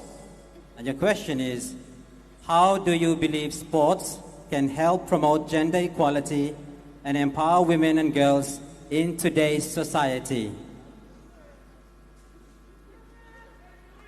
Thank you for the question. I believe sports can empower women and girls in today's society because it is the one unifying thing that all Pacifica people engage in. We have always been athletes, we have always been sports players. It has been passed down through us from our grandparents and our forefathers who work hard every day to make a living. So I believe sports can empower young people because we can use it as a platform to share our culture, as in the sports that we played as kids. For example, bat and run.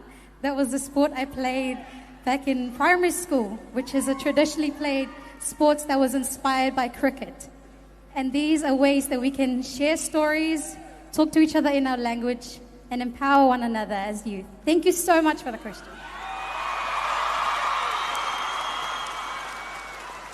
Ladies and gentlemen, there you have our contestant number 1, Miss Solomon Islands.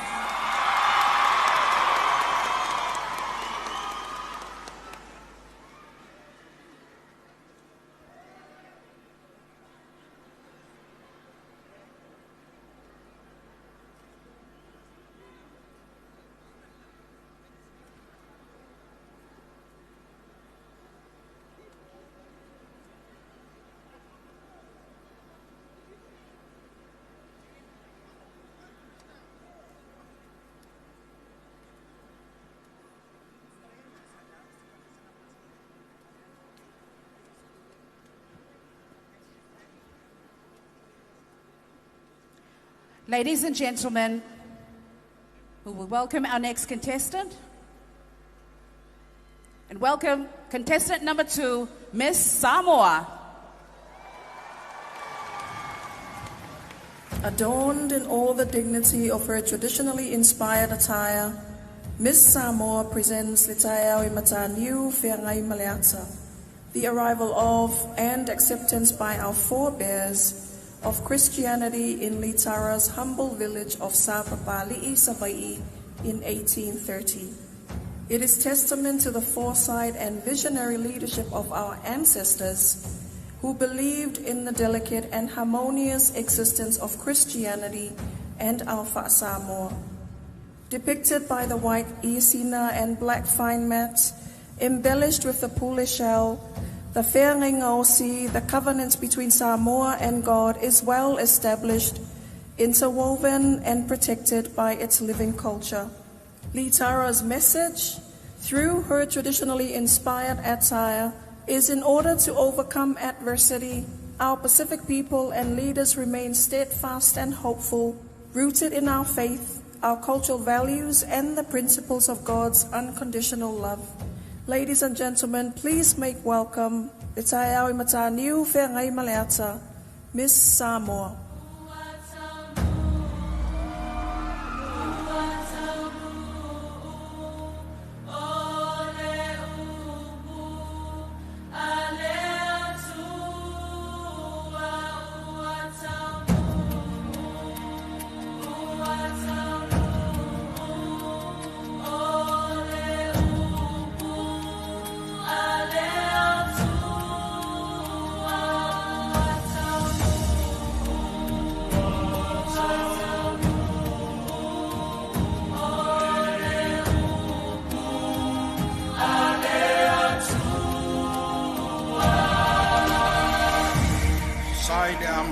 le upu, sai le tua le upu, o le tua fo'i le upu. O ia lava sai le tua i le amatanga, le ia whaia mea umalawa. Le ai fo'i si mea tasi na whaia i le i whaia e ia. Sai a te ia le ola fo'i, o le mala malama leo tangata.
For the question,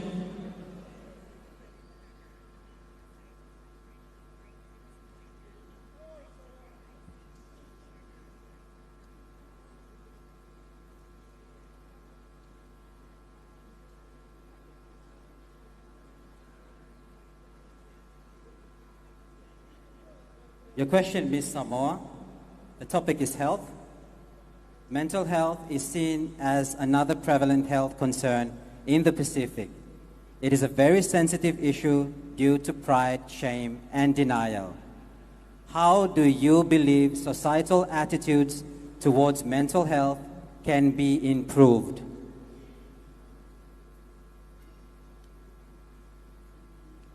Thank you for the question. The Miss Pacific Islands platform is unique in the sense that it has a way to permeate all areas of community life. The Miss Pacific platform has an opportunity to challenge societal norms, advocate for cultural heritage, and create a new way for our young people. What I believe can help in the area of mental health within our people is working with NGOs who are doing the grassroots work, innovating new ways to look after people struggling with mental health. A lot of the time, I believe that people struggle with mental health because, one, there's either a breakdown within the family and support system, or two, there's a loss of seeing your value. And I believe that people that are doing the work, such as faith-based organizations like churches, governments that are employing people to research mental health issues and working on policies, such as Australia that is introducing a social media ban under 16, and Fiji also looking at doing the same. It requires a collective effort for us to all work together to address the issue. Lastly, I would like to say that the Miss Pacific Islands platform stands for raising your voice. This week, we have tried our best as 8 contestants, as well as our beautiful Miss Pacific, to raise awareness about issues that are important for our people. We stand for unity when we share our stories, and I believe that is the way where we can raise our voice to help our youth. Thank you very much. Thank you very much. Contestant number 2, Miss Samoa.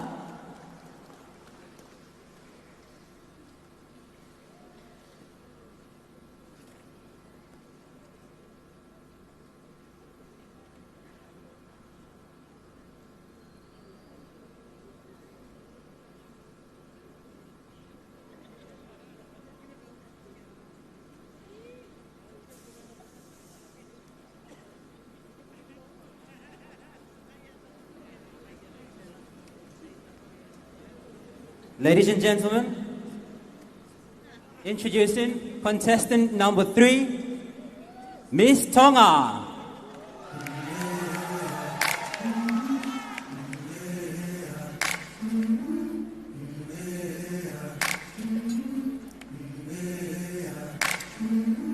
I've been walking with my face turned to the sun.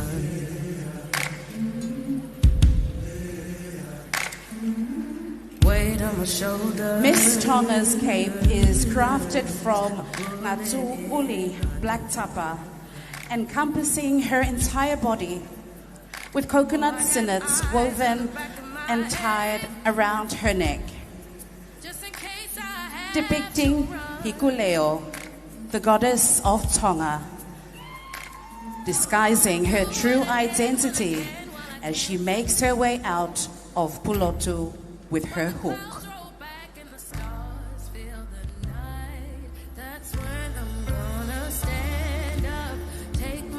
Like Hikuelo, Pacific women traverse the challenges of time with unwavering determination. The essence intertwined with the very fabric of our islands. In the heart of the Pacific, Women stand as towering pillars of strength, embodying resilience and grace amidst the ebb and flow of life's currents.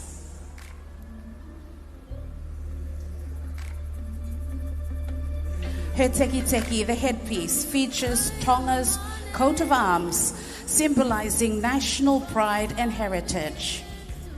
Bound by 4 strands of coconut sinet, it represents Tonga's golden pillars of respect, humility, strong relationships, and loyalty, embodying the unity and strength of Tongan values. As she emerges from her disguise, Miss Tonga reveals with a pride and glimpse of portraying the late Queen Salote Tupou III.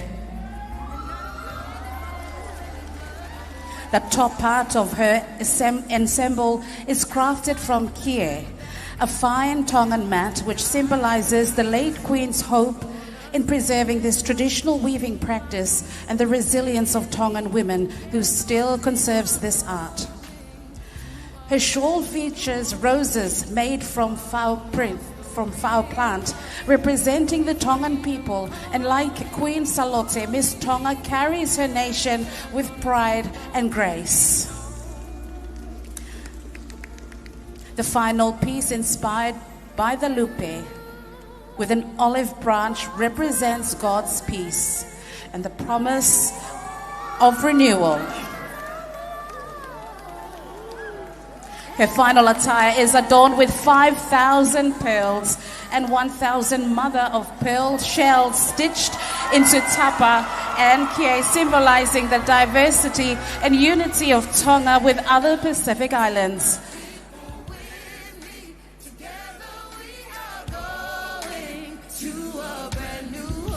The shell's resilience mirrors the strength of the Pacific people, especially in the aftermath of climate disasters. As we fight together to preserve our resources, land and heritage through unity and good leadership.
And your question, Miss Tonga?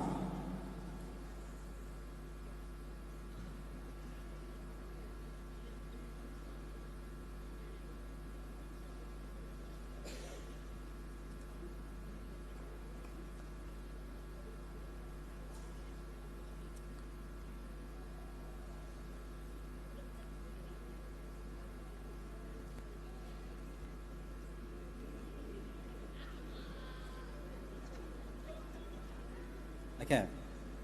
Miss Tonga, your topic is culture.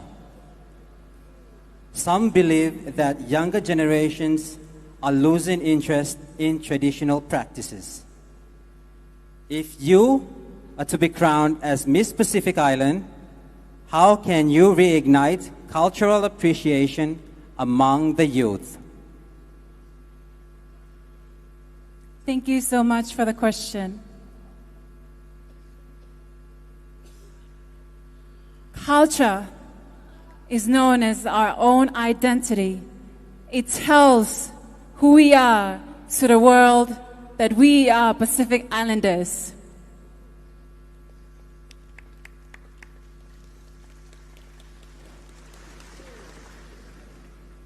To me, I would advocate to include our youth and all the people in every communities in the Pacific and in my own country, so that they will be able to learn, to educate them, train them, invite them to all cultural events, local festivals, and most importantly, it's good to push them to cultural exchange.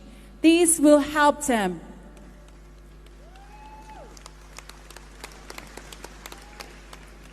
I remember being part of Genesis program back in Fiji, where they push cultural exchange, where we all come in our own cultural traditions all around the Pacific to show and exchange our cultures to Japan.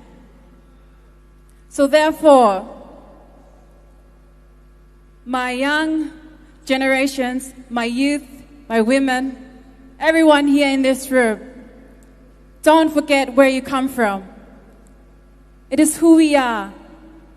As Pacifica people, we are Oceania, we are one people, and we are Moana. Thank you.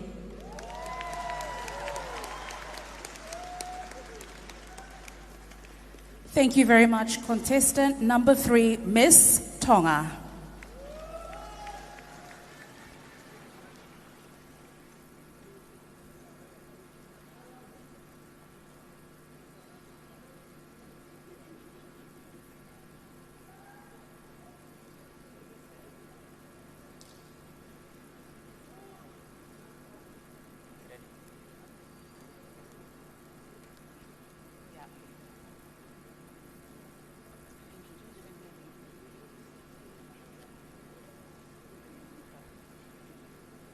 Ladies and gentlemen,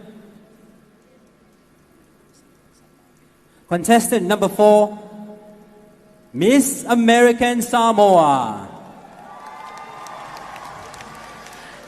Let us embark on a journey this evening as Miss American Samoa presents her traditionally inspired wear depicted on the themes of leadership, adversity, and diversity.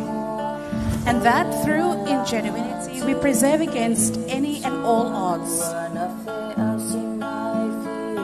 A Samoan legend recalled the journey of twins as they gained the knowledge of Tatau and upon returning to their homeland were distracted by a giant clam. As they dove to see it and resurfaced, their song had changed. Tattoo men, not women. This ideology has become a staple of Samoan culture and continued practice to this day. Miss American Samoa pays homage to the symbolism of this orated tale, as the most of our Pacifica cultures rely heavily on oral histories to convey our diverse practices.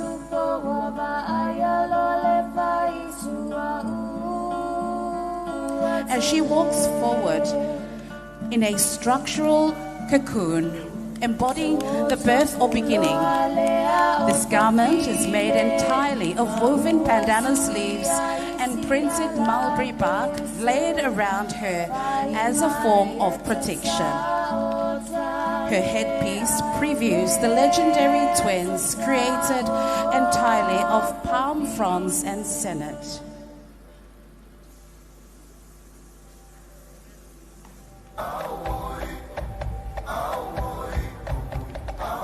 As she opens her arms, she transforms into a clam, a symbol of obstacles through time and tide, as seafarers and caretakers of our lands, a nod to the legends of the seas that impact our cultures, and a reminder that against all odds, our ingenuity as people is to be revered.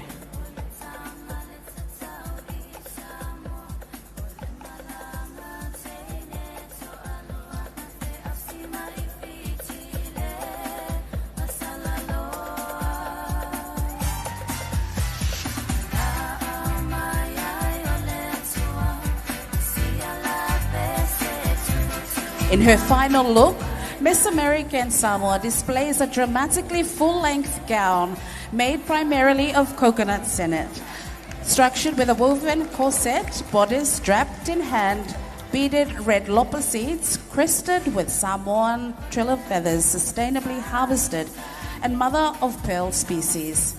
Her overall garment is the representation of our interconnectedness. Although diverse of culture, we are still one people, connected by the seas. We are leaders in adversity. We are diverse. We are the Pacific.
Miss American Samoa, please pick your question.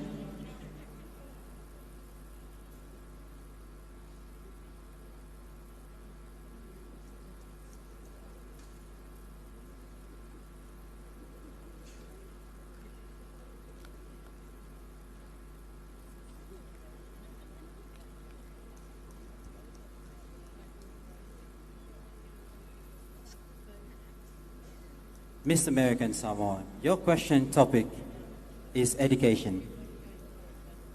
Why do you think it is important for Pacific students to study abroad, and do you think there are enough scholarship opportunities available for the Pacific people? Thank you, Colin. This might be my only chance to say this, but Solomon Islands, you have some beautiful people.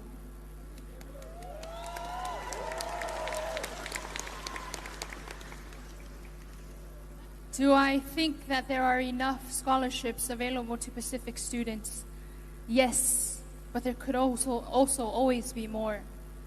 Do I think that it is important for our Pacific students to study abroad? Yes, but it is also important to foster our own in our own home countries.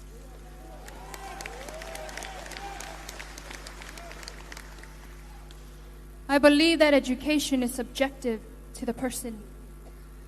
Where I'm from in American Samoa, we believe that a child's first place of education is within their families. O le whalea onga mo mōrta mai titi, o to tonu o lona ainga. A child's first place of education is within their families. So although I do believe that it is important for us as Pacifica people to study abroad, don't never neglect the teachings that we started within our families.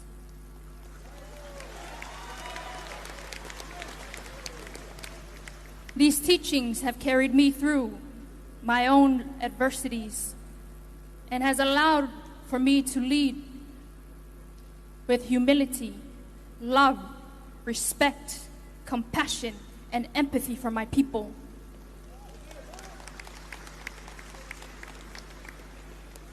And lastly, Solomon Islands and the rest of the world and the Pacific who are watching, Western education might be the only way that workplaces see the advancement and the progression of our societies, but do not ever forget The primitive knowledge of our ancestors got us here today.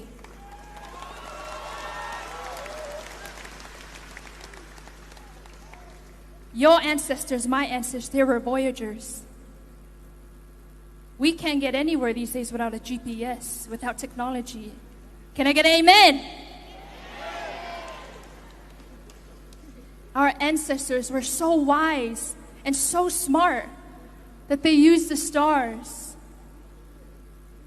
That is the greatest form of education we could ever ask for. So in summary, do I think that it is important for our Pacifica students to study abroad? Absolutely. I did too myself. But I came home, back to my soil, back to my lands, and I realized that no knowledge is greater than the primitive knowledge of our ancestors that they have left to us. Thank you. Thank you, Miss American Samoa.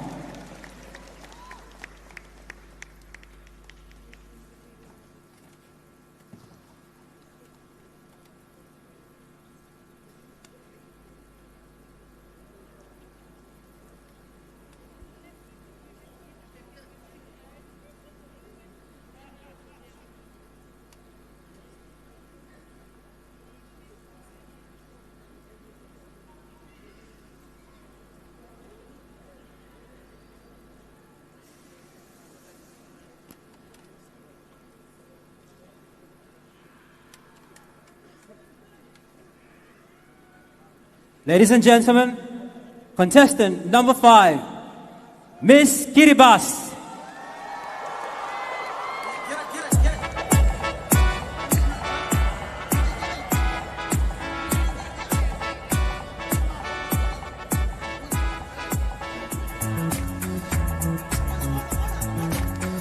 Tonight, Miss Kiribati wears an ensemble that embodies the soul of our islands, our heritage, adaptability, and sacred generational ties.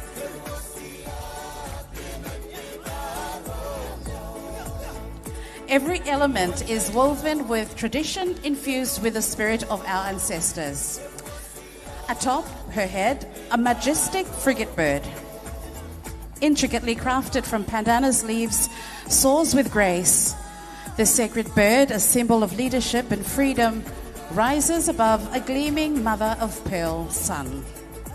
Just as our forebearers braved the ocean's depths to retrieve this precious shell for fishing lures, today it stands as a beacon of endurance, strength, and beauty. The sun's rays, woven from coconut fiber, reflecting our sacred connection to land and responsibility as stewards of Mother Nature. Her bodies, fashioned from coconut husks and adorned with delicate shells, represent the lifeblood of our islands, the land, the sea that sustain us. Secured by 3 coconut strands, each symbolizing an unbreakable foundation of faith, family, and tradition. Draped below, intricate netting speaks to the fragile balance of life on our atolls, shaped by the forces of change. Her skirt, woven from pandanus and coconut leaves, unfolds a visual narrative of intergenerational unity, love, and femininity. 33 shimmering shells adorn its hem, representing the 33 islands of Kiribati.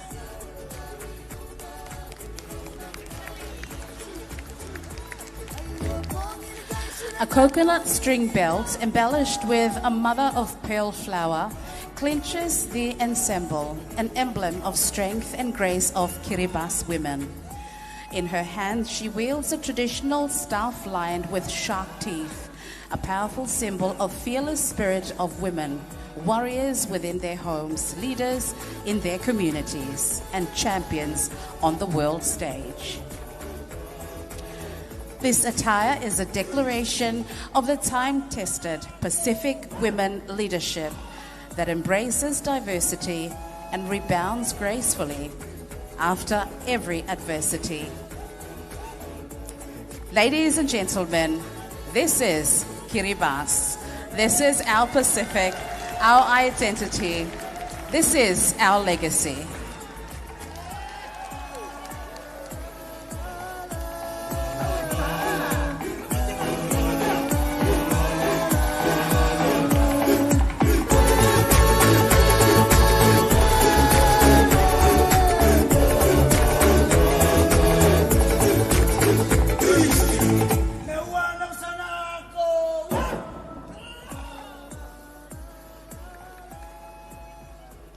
Ms. Kiribati, and your question?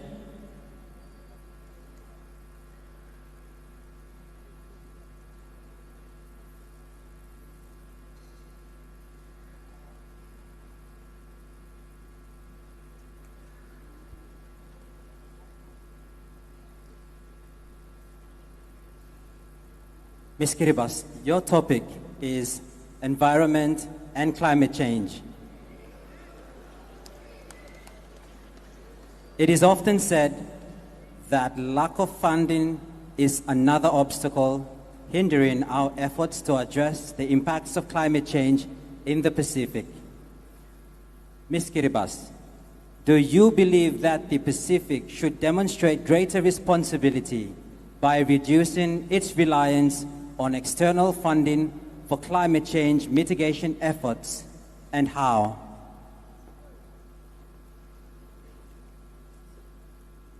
Before I answer that question, would you mind repeating that one more time, please? Sure. Ms. Kiribati, your topic is environment and climate change. It is often said that lack of funding is another obstacle to hindering our efforts to address the impacts of climate change in the Pacific. Do you believe that the Pacific should demonstrate greater responsibility by reducing its reliance on external funding for climate change mitigation efforts, and how? Thank you for the question.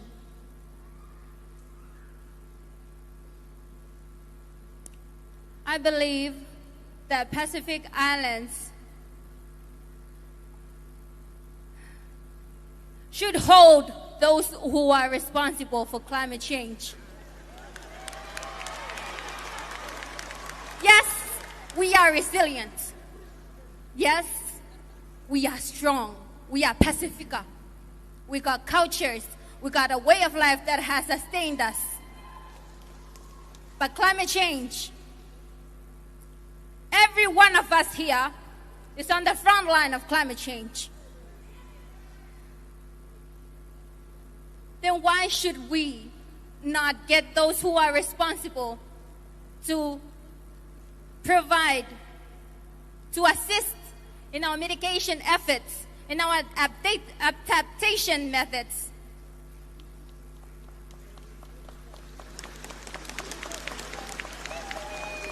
During my reign as Miss Kiribati, I was blessed to join the COP29, the Conference of Parties, where the world who signed up for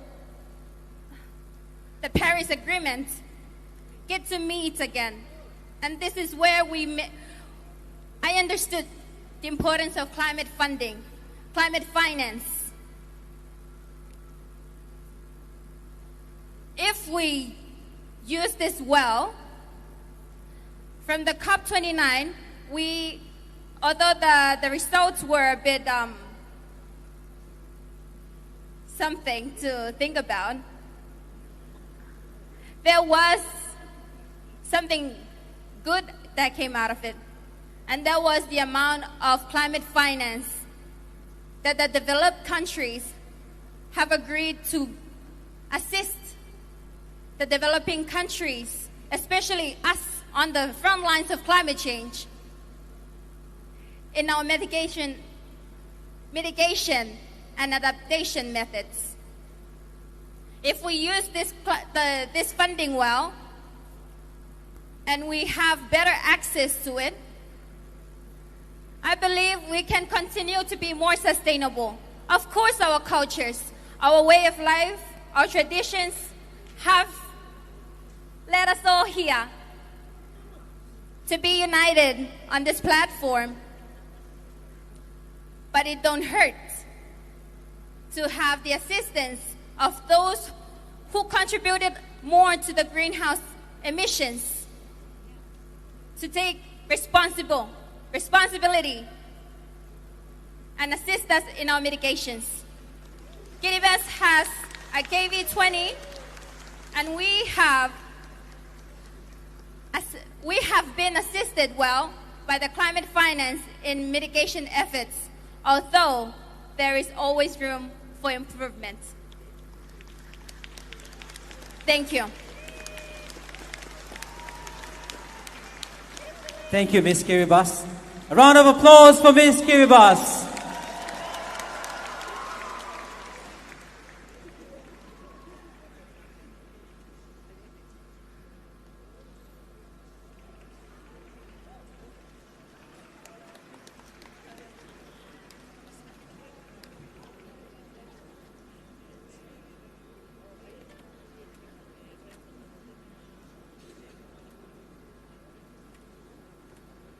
Okay, ladies and gentlemen, let's welcome contestant number 6, Miss Papua New Guinea.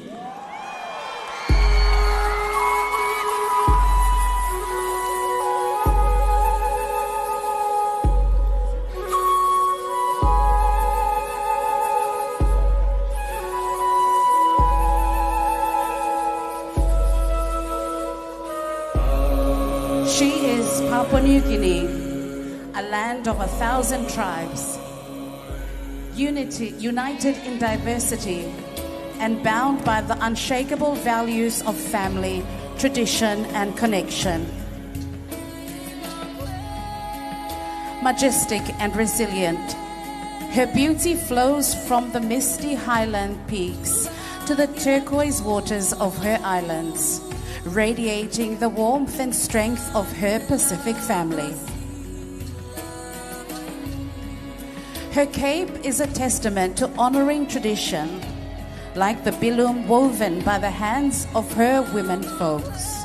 It tells a story of resilience and connection, intricately crafted with earthly tones and adorned with coconut shells that depict the bird of paradise.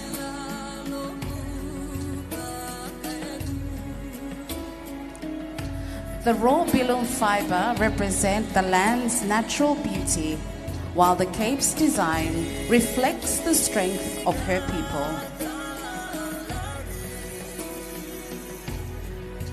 Her gown embodies the essence of Papua New Guinea and the Pacific, seamlessly blending traditional weaving techniques with contemporary elegance.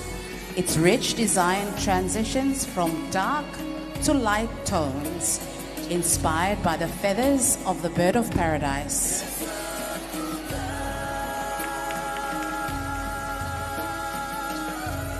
Embellished with simmering mother-of-pearl and coconut shells shaped into the iconic bird of paradise, the gown celebrates the diversity and artistry of her land.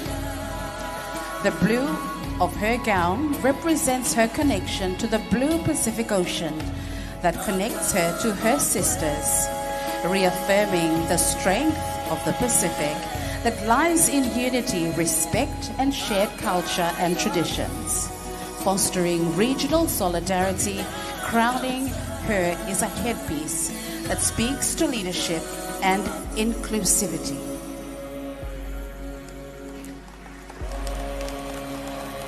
Inspired by the vibrant plumes of Princess Stephanie's Estrapia, the King of Saxony and the Rajana, it is crafted from pandanus leaves and bilum fibers. It symbolizes unity with Papua New Guinea, the Pacific, and her role as a cultural leader on the world stage. As she celebrates 50 years of unity, this dress stands as a reflection of her journey, embracing her place in the Pacific, leading with inclusivity, diversity, and hope. She is Papua New Guinea.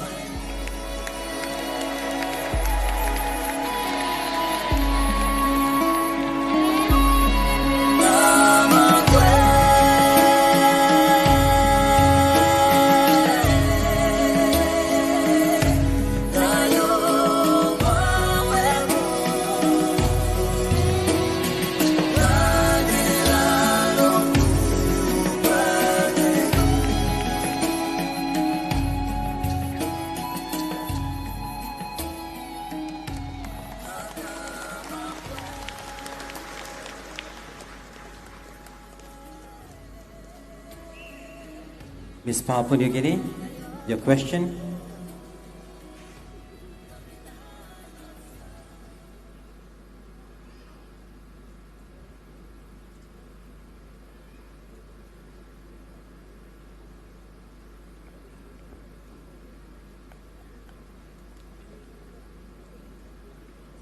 Miss Papua New Guinea, your topic is tourism. Alone, we can do so little. Together, we can do so much. This saying emphasizes the power of regionalism. How can regionalism contribute to sustainable tourism in the Pacific?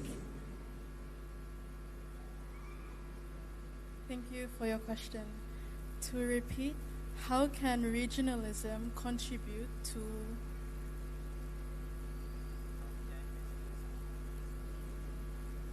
How can regionalism contribute to sustainable tourism in the Pacific?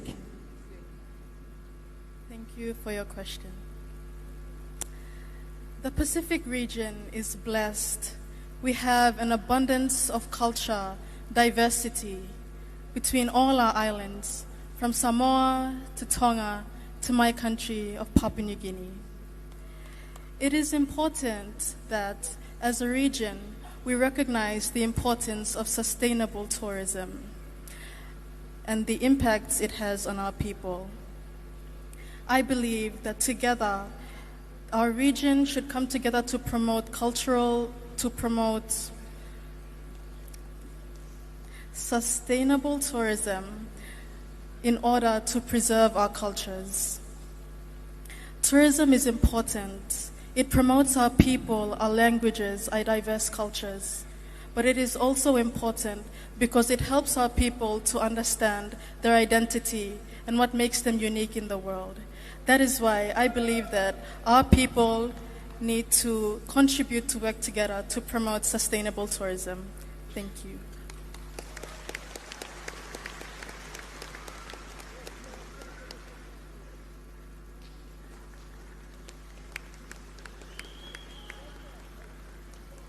Ladies and gentlemen, a round of applause for Miss Papua New Guinea.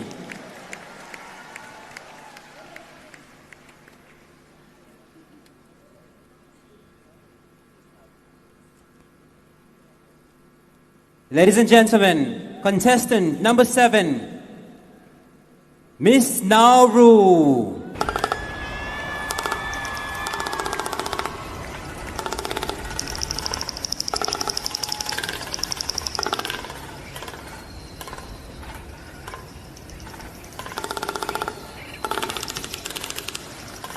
Tonight, Miss Nauru stands before you in an original attire especially created for all of you in the audience tonight.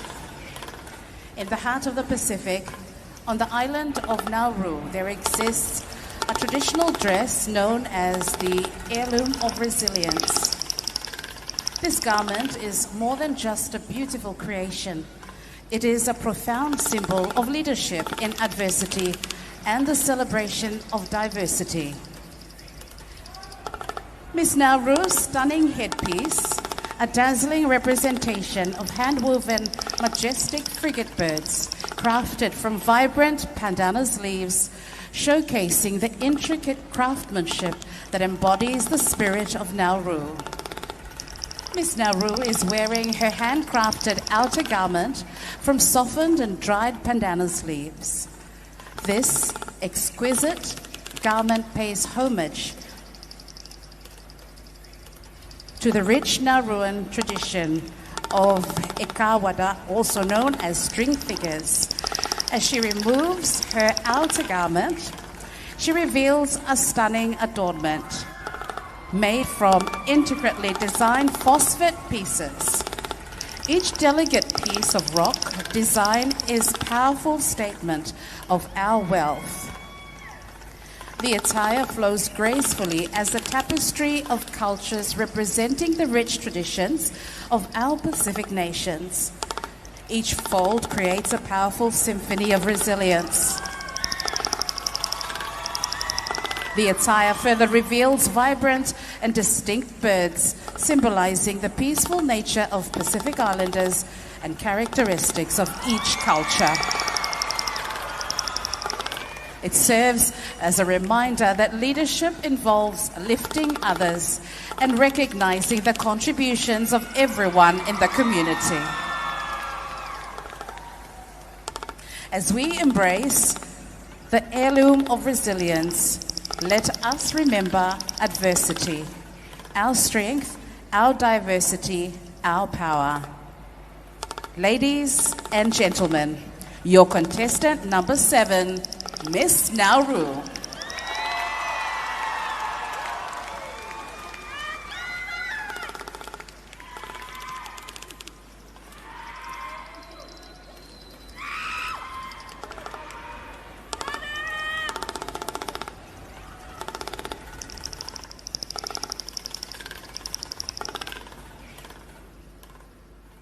Miss Nauru, your question?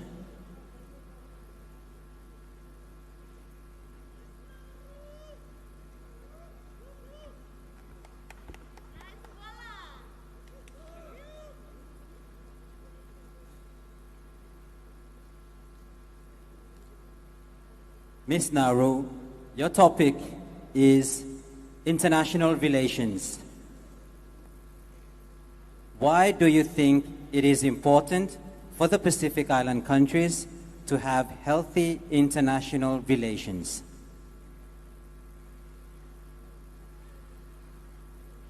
Why do you think it is important for the Pacific Island countries to have healthy international relations? Thank you for the question. I believe that us Pacific nations should have a healthy relationship with international relations. This is because although we are small, we need to work together and voice out our concerns, such as climate change, sustainable development, and economic growth. We need these bigger countries to help us because we are most impacted by climate change. Thank you.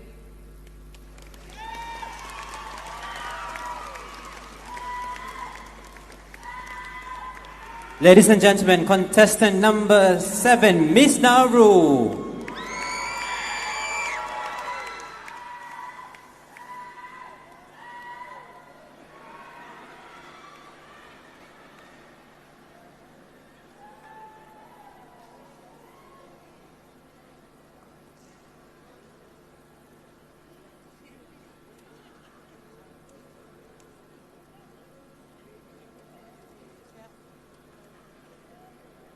Ladies and gentlemen, our final contestant for the traditionally inspired attire, contestant number 8, Miss Cook Islands.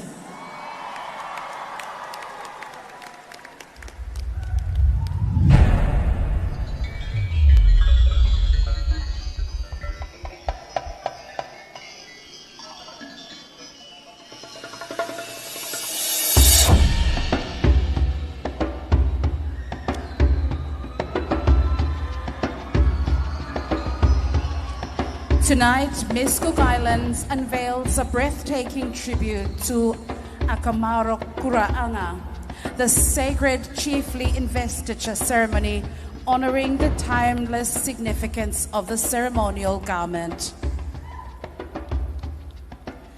At the heart of this tradition lies the chief-elect's customary attire, an ancient symbol of divine endowment, bestowing wisdom, power, and authority. Once woven into the fabric of our identity, these traditions face obscurity with the arrival of foreign influences. But tonight, they are reborn. She showcases the essential elements of the sacred attire, drawing from the distinct traditions of tribes across Cook Islands. Korare, the spear. It is carved from the resilient tamanu or mahogany tree. This spear is a token of dominion. It commands strength and leadership. Held firm, it is the mark of a ruler. Parekatu, the crowning headdress, a towering testament to cultural pride, its sheer magnitude of proclaiming her chiefly state. The cloak of wisdom, a mantle of red feathers enveloping her in unity and signifying the tribe's collective embrace of their new chief.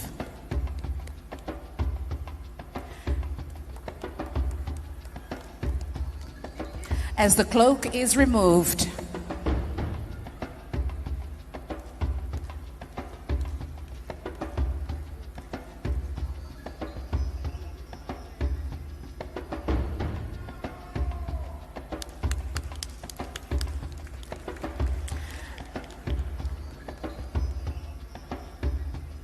the essence of the Cook Islands emerges.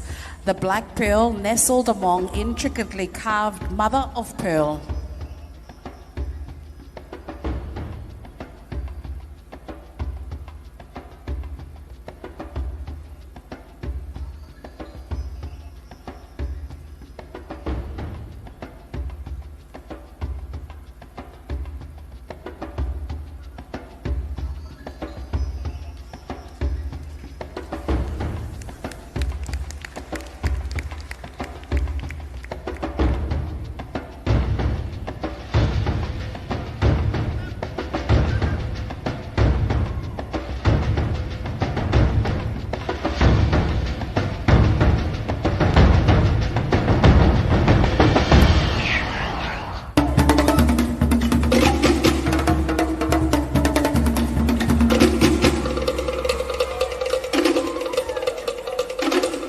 The essence of the Cook Island emerges. The black pearl, nestled among intricately carved mother of pearl, delicate rito weaving and foul or kiriao plates. This rare treasure embodies her mana, her authority and her prestige.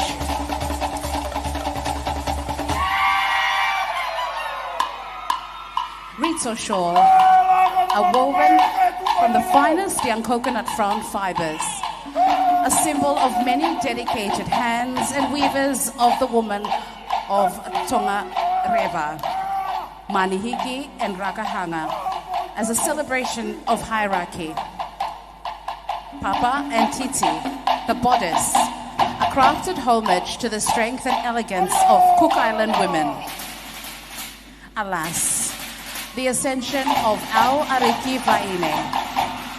Leadership is not merely a title, it is a calling, one that demands inclusivity, resilience, and adaptability. The greatest leaders embrace diversity, withstand adversity, and forge strength from challenges.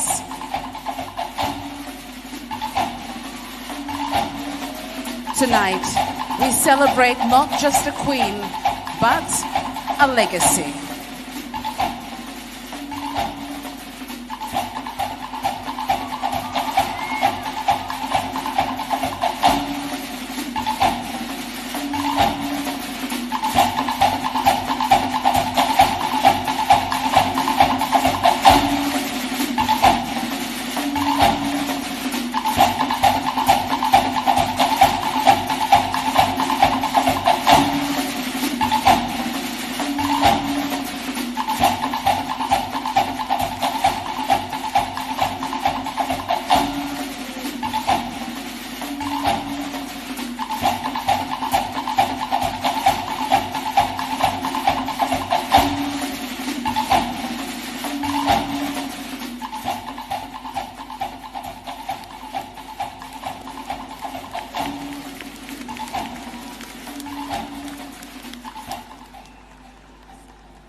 Ms. Cook Islands, and your question?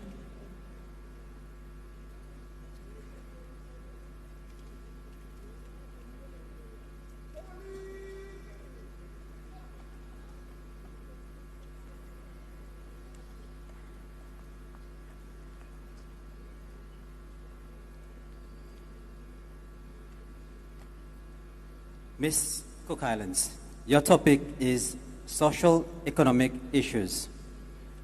What would be your advice to your government to ensure that all members of your community are included and have equal opportunities?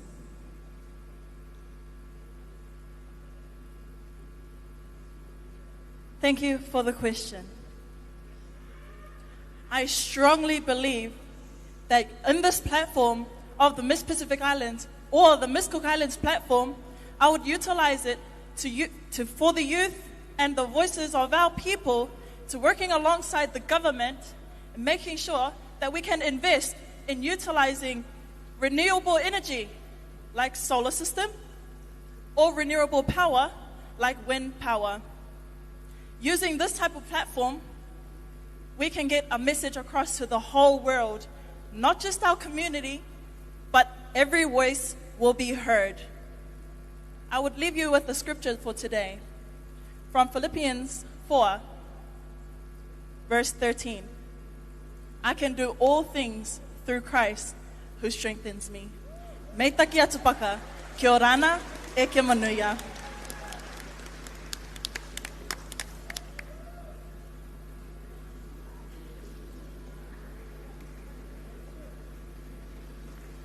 Ladies and gentlemen, contestant number 8, Miss Cook Islands.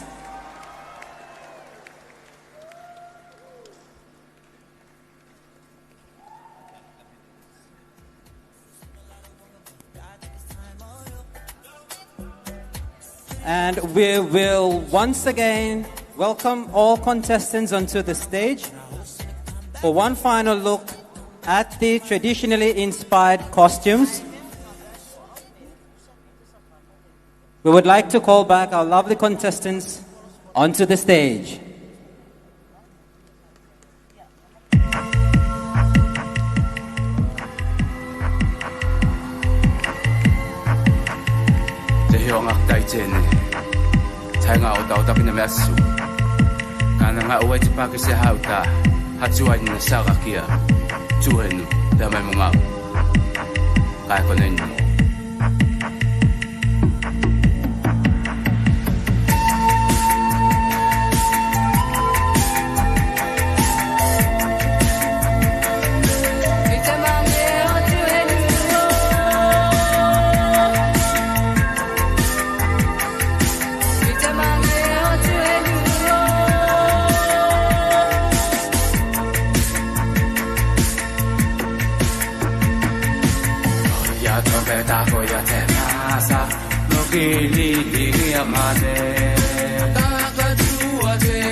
Thank you, ladies.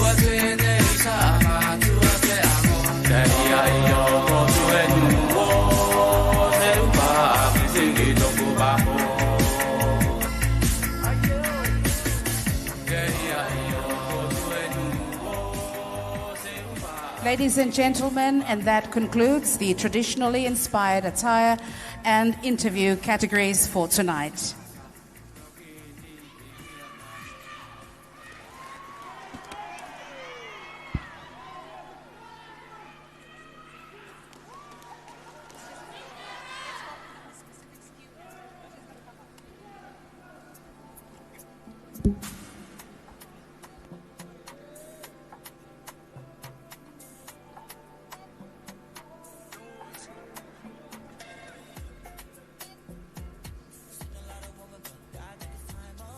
Ladies and gentlemen,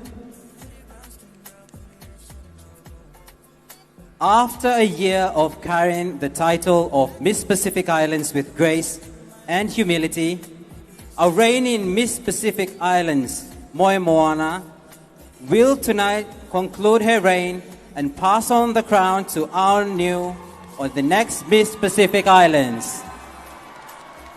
Please welcome her on stage for the farewell presentation.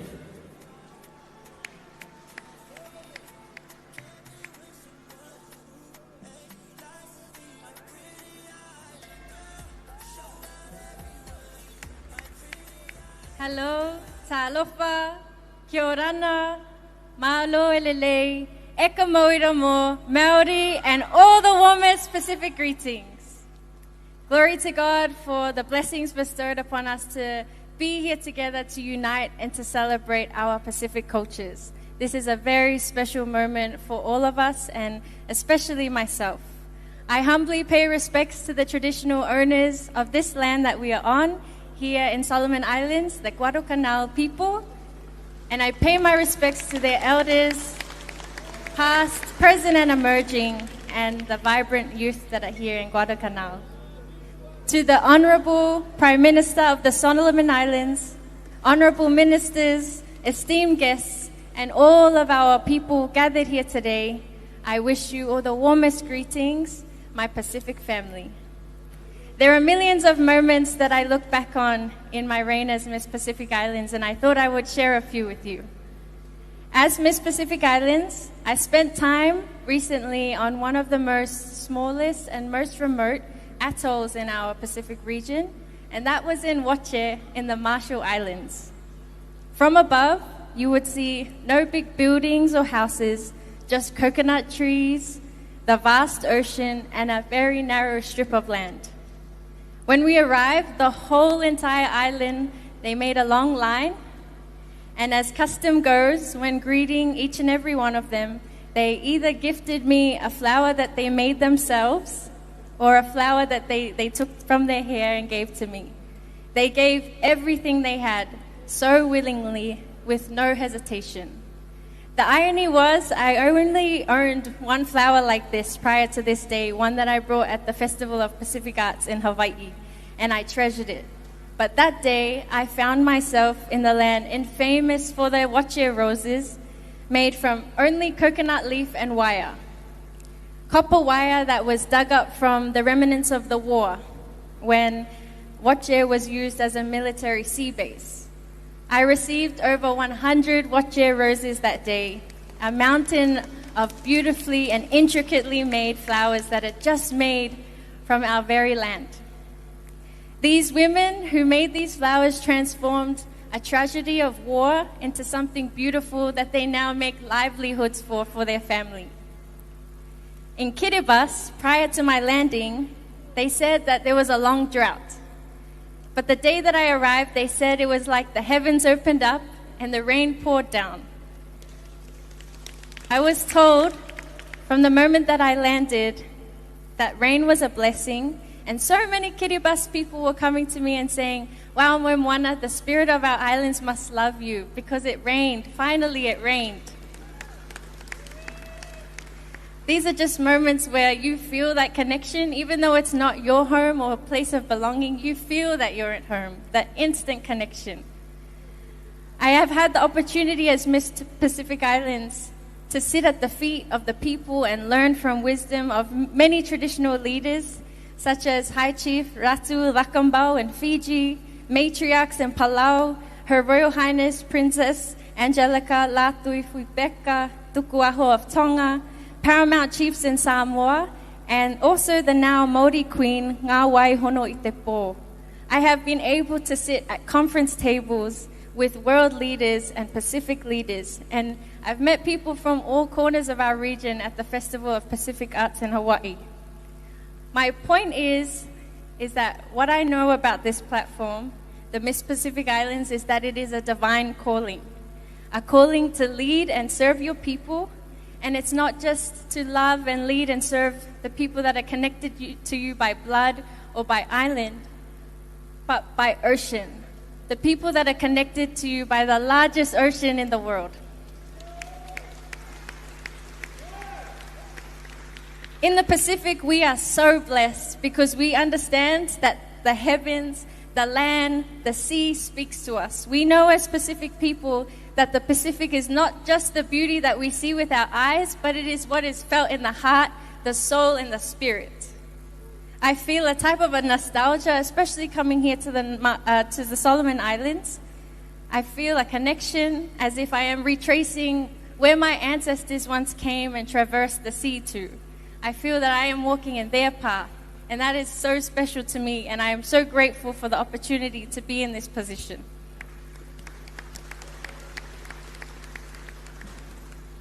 Somehow I know that this crown was one of the places that my ancestors guided me to.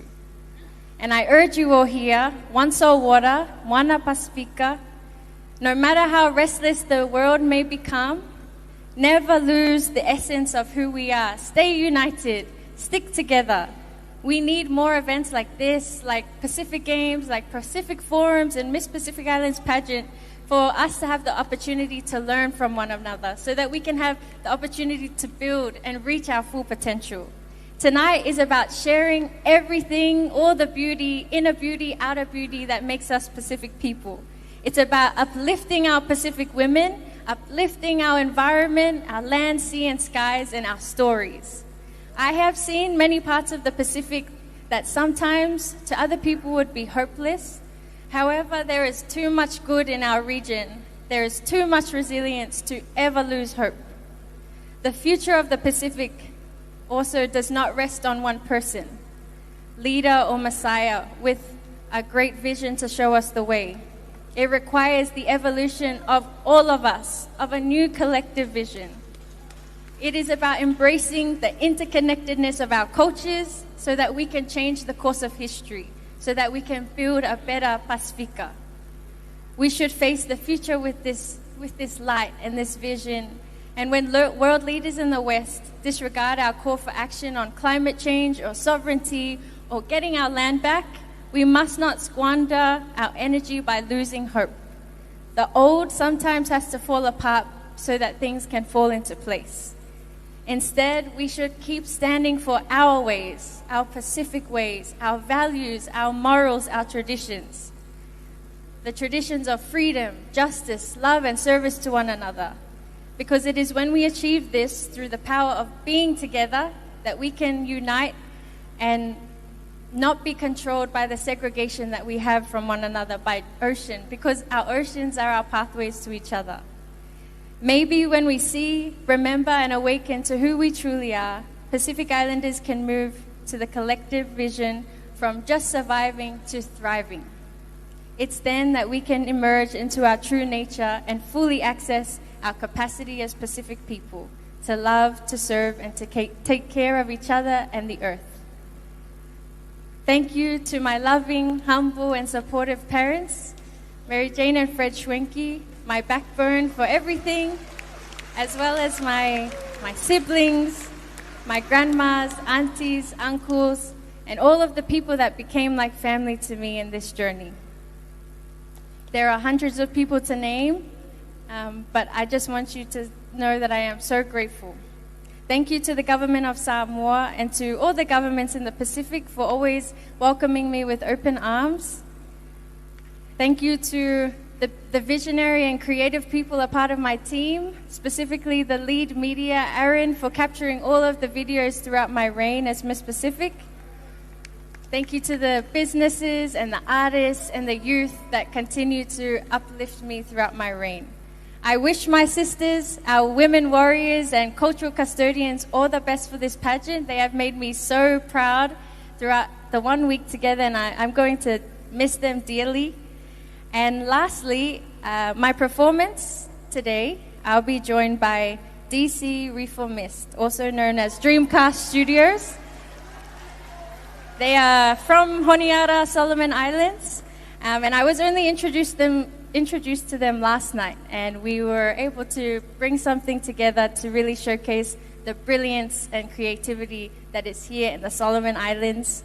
To all of our youth tuning in, you are worth every effort, every opportunity, and beyond this title, I will continue to advocate and fight for you. I love you all. Soifua ma'ia manuia.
Amazing performance there. Thank you, Moe Moana.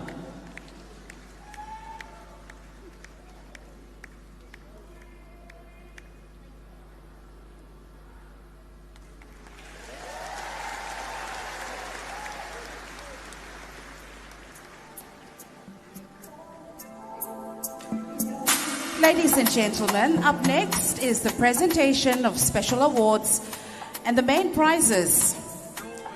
Now we would like to invite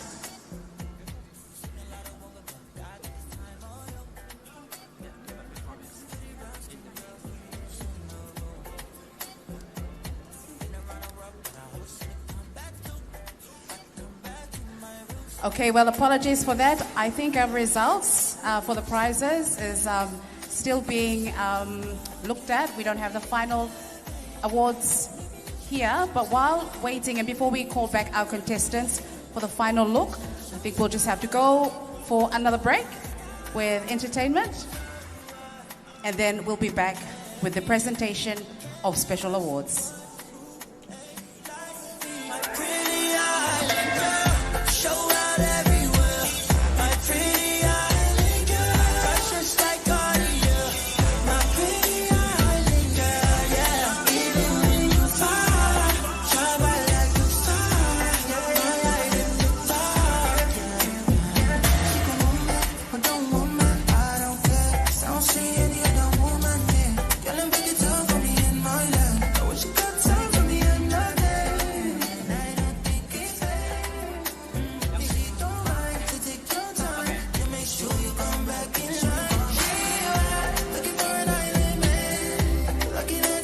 Okay, ladies and gentlemen, while waiting for our judges and our scrutineers to compile our results and the winners for tonight, we have some entertainment for you.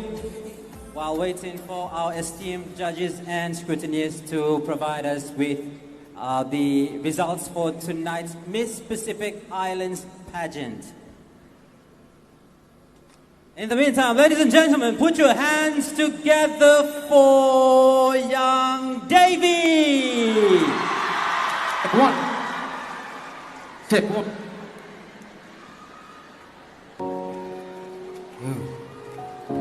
Yeah, you will next.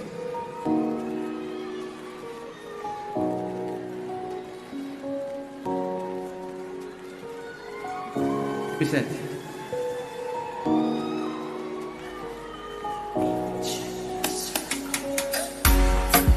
You made me sad, you made me fool one time. 3 years lost in you, yes, it's for me and you. Family bless me, people wrong is me, friends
happiness, yeah. Much love.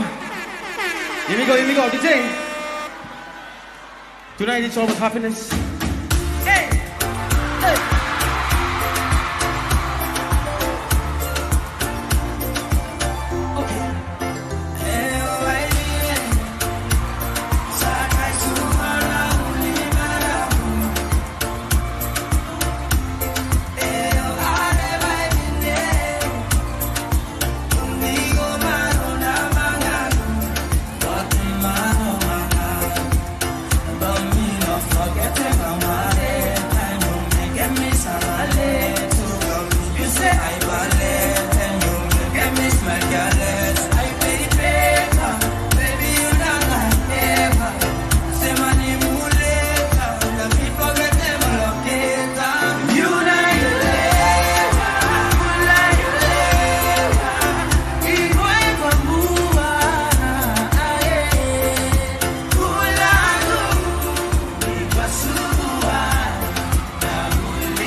Should be nice.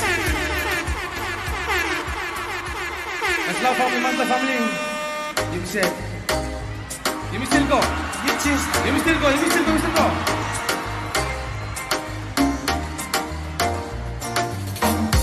How about me, okay? When your ex is calling you. Me say how about me, okay? I'm still like I'm you. If you think twice, baby, come telling me. So spoiling me, let me be the like of me. Baby, make it one mind. Baby, make it one mind. Choosing me, or not a one year. Anyone that do say okay. Bye. Killing yourself, don't give up. Why oh, baby. Anyone that do say okay. Why oh, baby.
Thank you very much. I think a round of applause again for young Davy. Thank you very much for the chance to have a bit of a break. But now we'll get back to the serious part of the program, and I know it is the moment we have all been waiting for. And we still don't have the results. I'm just as eager as you for the results, but we will be having our presentation for the awards very, very soon. That's the special awards and the main prizes. And so we take this.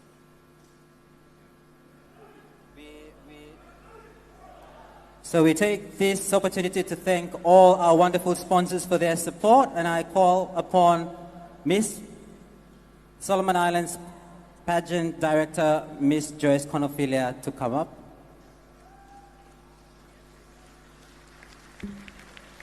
Good evening, everyone. You fella happy? Okay, good one. Thank you, Solomon Islands, for this warm hospitality to our friends from all the way from the Pacific. First and foremost, me like to say thank you to Maslow, Honorable Deputy Prime Minister Bradley Tovusia, and the government, and the Ministry of Culture and Tourism, the Ministry of Women, Youth and Children, Ministry of Home Affairs, Ministry of Finance, as part of government support for Miss Pacific Island Pageant 2025. Let's give a big hand for Government Blayumi. Thank you for believing in the empowerment of our women, not just in the Solomon Islands, but in the Pacific as a whole. Also, me like thanking to the silver sponsors Blayumi, Coral Sea Resort and Casino, Tourism Solomon Islands, Bank of South Pacific, Printwise, Paranga Designs, Blue Water, Solomon Power, our Telecom.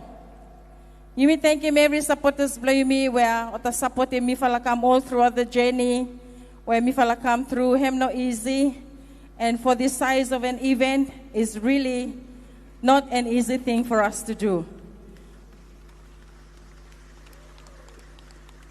But tonight, as pageant director, I'm so thankful. Thank you. I thank the Lord for giving me and my team the strength to keep going despite challenges when we meet him. Tonight, if I everyone witness him, the success of the pageant tonight, and also throughout the region, and to all the 20 countries that this fella pageant and live broadcasted to, I just want to thank all of you for your support, and to the National Sports Council and Olympic body too for allowing this venue for Yumi Saka Museum Lohia. Thank you to the engineers, the lightings, and everyone, the staging. And I want to thank my operations manager, Jessica Conophilia, for making this all come together. I want to thank the Secretariat in Samoa as well, Tracy and Patuvine, for making this happen for us too, for mentoring and for helping us to fulfill this and follow the protocols of a pageant, where some follow me for new name too, but we thank you. Thank you to Miss Pacific Island, Moimoana Shwenki. Thank you, Moimoana. You are such a beautiful girl in and out. We love you and we respect you and we wish you all the best in your endeavors. And to the new girl we're back come up, we pray that you will be just as good and valuable to our women in the Pacific. So thank you one and all, and may God bless you.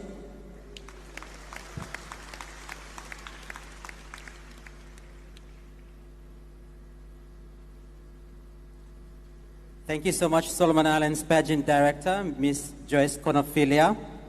We are still yet to have the results from our esteemed judges and scrutineers. It is a very structured process, so we will have to wait just a bit, and then we will know the results shortly.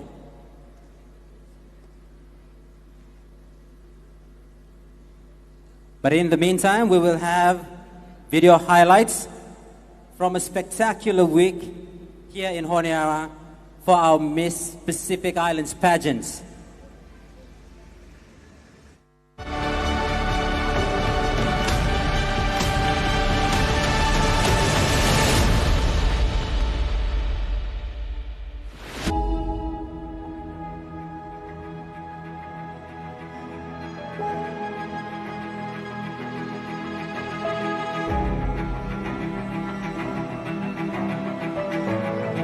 My time here in the Solomon Islands has truly been amazing. This place has truly lived up to its name as the Happy Isles. I feel very grateful and deeply blessed to be representing my country here and meeting my contestant sisters.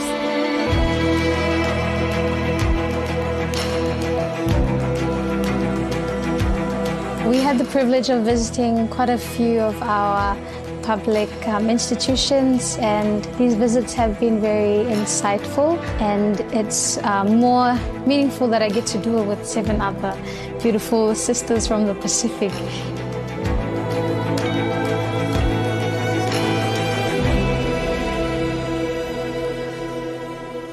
Hello, Olketa. My name is Elsie Polosavai. I am contestant number 1, your Miss Solomon Islands. Talofa lava. My name is Nitara Lomalelani Yermia Allen. I am your contestant number 2, and I hail from the beautiful islands of Samoa. Hello, Yufala, everyone. Mahalo Lele, and a warm Pacific greetings to you all. My name is Rachel Angelica Omanakakapu Kutsenbell, and I am your contestant number 3, proudly representing the Kingdom of Tonga. Talofa lava. My name is Pollyanna, angel from heaven, Felice Vitale, your reigning Miss American Samoa and your contestant number 4. Kamnabineni Maori, everybody. My name is Kimberly, and I'm your Miss Kiribati and also your contestant number 5. Hello, Olgeta Nagutla Abinon. My name is Meha Sola, your Miss Papua New Guinea 2025. Ekamawi Ramo Yakumime Mac, and the warmest Pacific greetings to you all. My name is Charlotte Andriana Deye, and I'm proud and privileged to represent my pleasant island, Nauero. I am your contestant lucky number 7. Kia orana. My name is Ngatapairu Marie Maote, and I am Miss Cook Islands, your contestant number 8.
Like Cartier, my pretty island girl, yeah. Even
Okay, ladies and gentlemen, I have word that the results are in.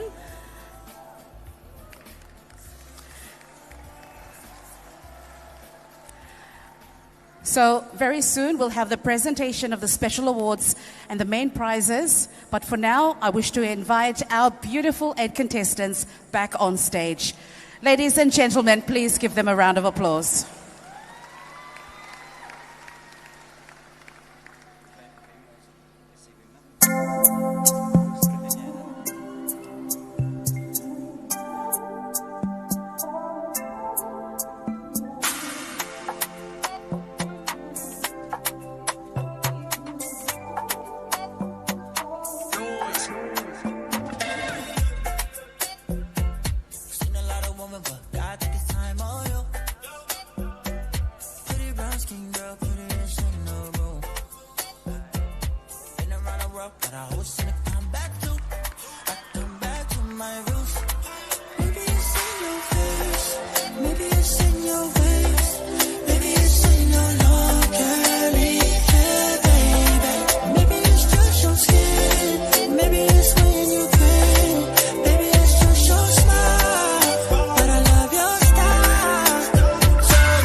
Ladies and gentlemen, please another round of applause for our beautiful 8 contestants of the 2025 Miss Pacific Islands. And now just before we go to our special awards, we've got another a set of gifts that will be given to all our beautiful contestants for this year as host country. So we've got special gifts that will be given to each of these 8 contestants. This is on behalf of the government and people of Solomon Islands to all the contestants. So I would like to invite the acting Prime Minister to the stage and also the Minister for Tourism to please make your way up to the stage, as these gifts will be given to our lovely contestants before we move to our special awards and the results of tonight.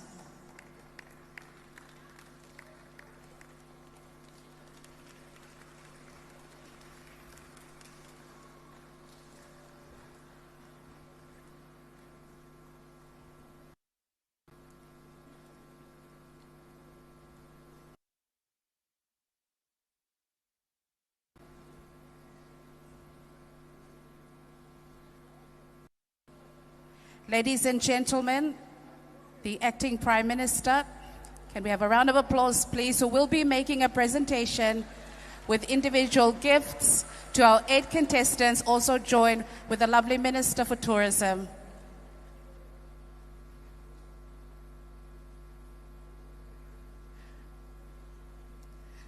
So the gifts, I think, are at the back. There are some helpers that will be passing over the gifts to be presented.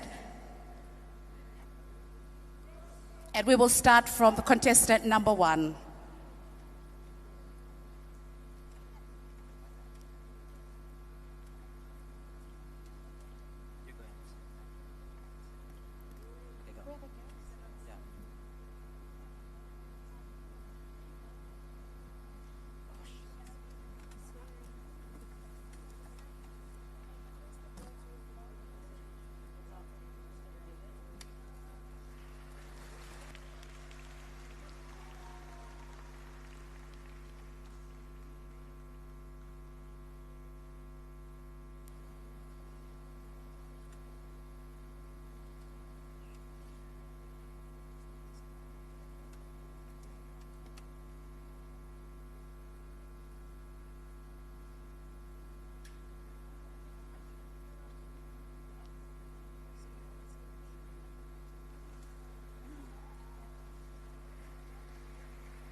And a gift to Miss American Samoa, contestant number 4.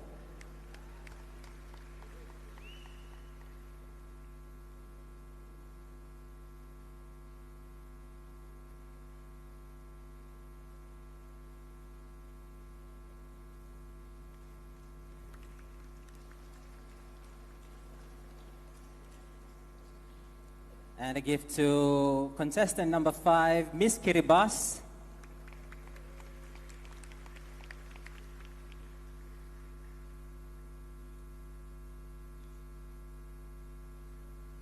And a gift to contestant number 6, Miss Papua New Guinea.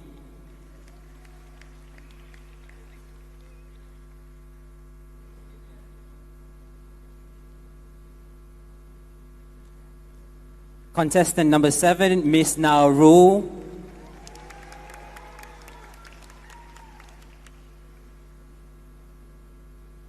And finally, contestant number 8, Miss Cook Islands.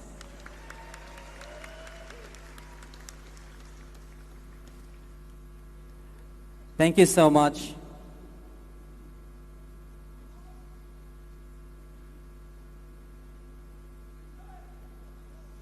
And a final gift to the reigning Miss Pacific, Moana Swanky.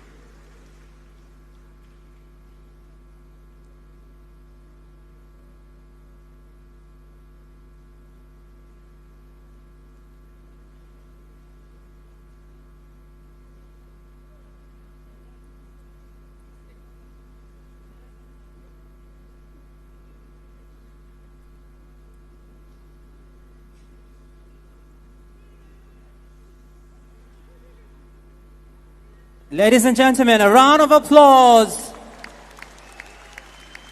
Thank you so much, Honorable Acting Prime Minister.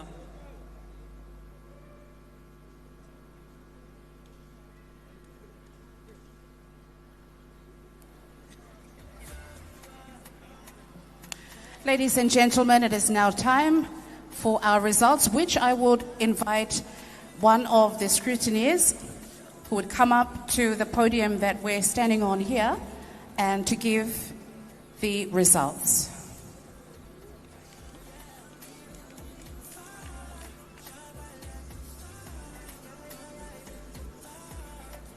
So just to witness that the results from the scrutineer, thank you very much, Pamela, and I've got the results here. And a big thank you to our scrutineers. Thank you, Pamela and your team, and to our esteemed judges and scrutineers for the hard work tonight. We thank you so much for your commitment to making sure that our Miss Pacific pageant tonight is the clear winner. Ladies and gentlemen, we will proceed.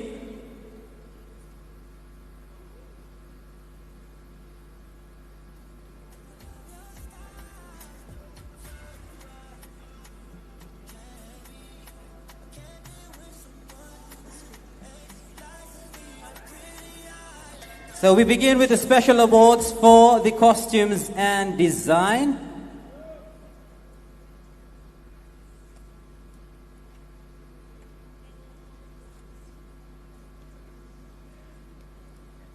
So before we will present the flowers to all our contestants, I will call upon May Moana,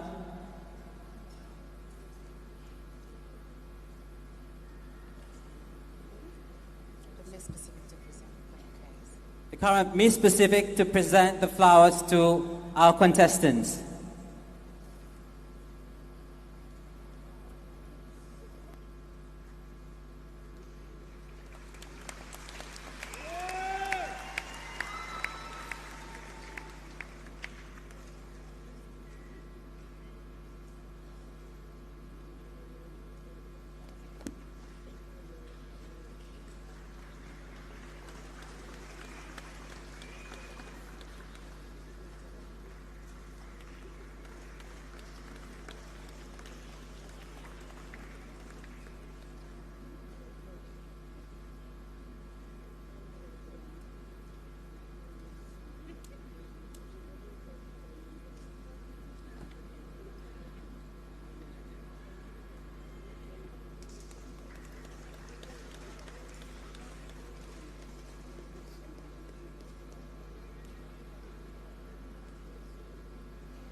Thank you very much, Miss Pacific Moe Moana Schwenke, who has just given out bouquets.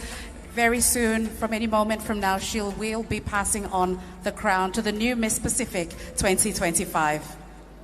We shall now move on and begin with the special awards for the costumes and designs.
Apologies for the delay. We just have to make a confirmation on how the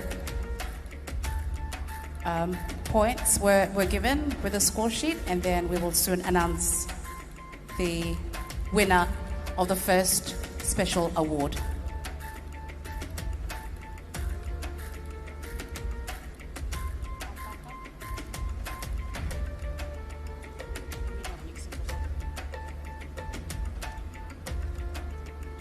So we have decided to call upon our scrutineer again, Ms. Pamela.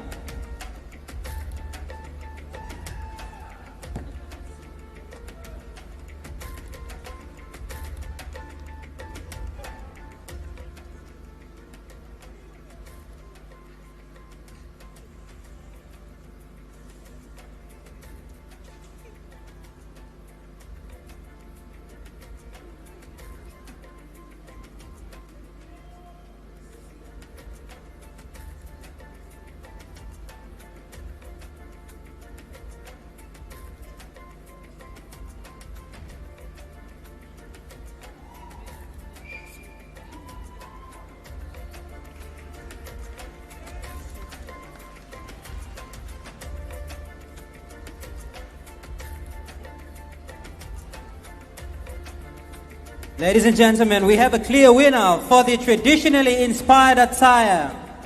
The winner will receive a cash prize of $1,000.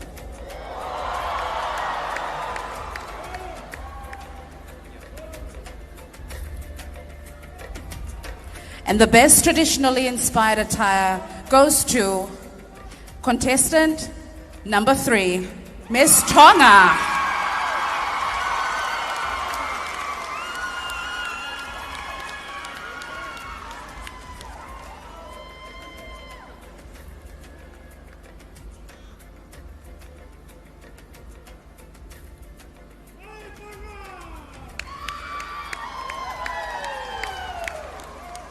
Another round of applause for Miss Tonga.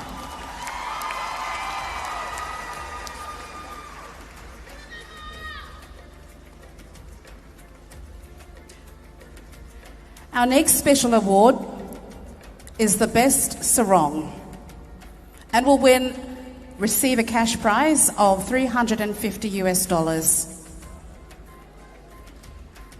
And the best sarong goes to contestant number 6, Papua New Guinea.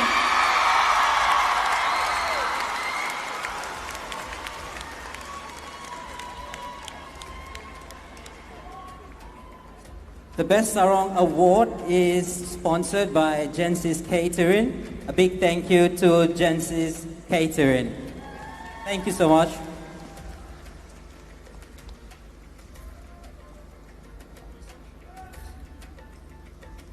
And now for our other special awards, the People's Choice Award. And this was voted by the public at large via the official Miss Pacific Islands Pageant Facebook page.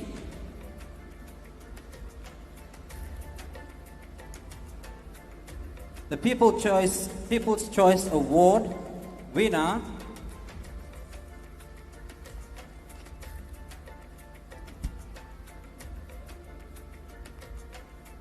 is contestant number 3, Miss Tonga.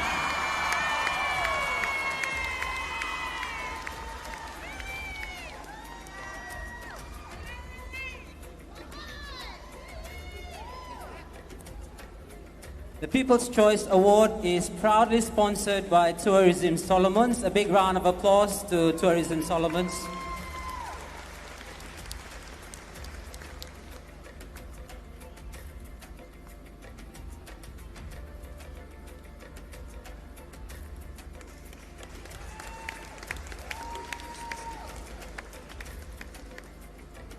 And we move on to Miss Personality.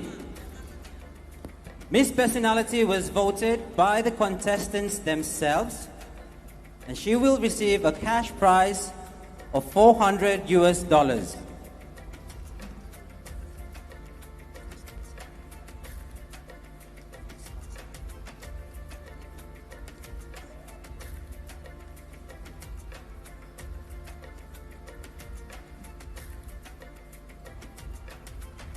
Miss Personality Award goes to contestant number 4, Miss American Samoa.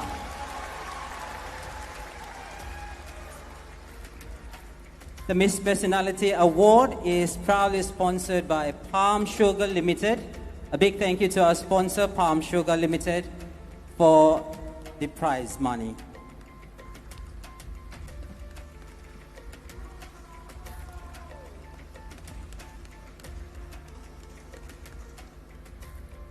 We have the next award, Miss Photogenic Award.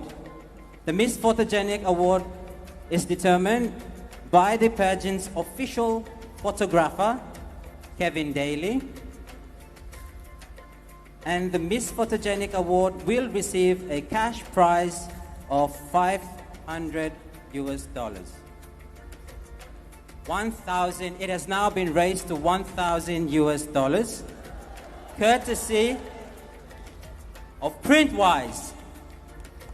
Big thank you to Printwise for that sponsorship.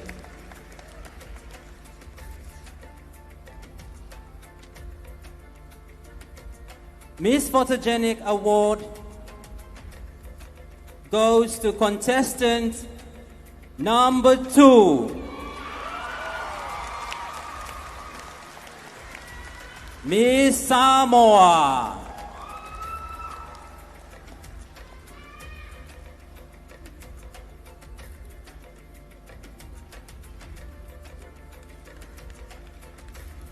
Ladies and gentlemen, another round of applause for Miss Samoa.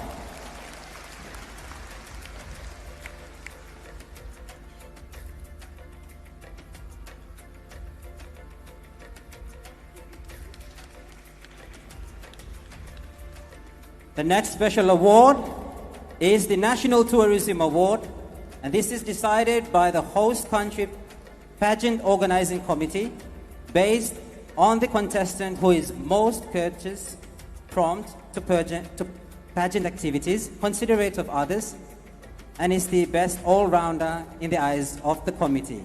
She will receive a cash prize of $500, courtesy of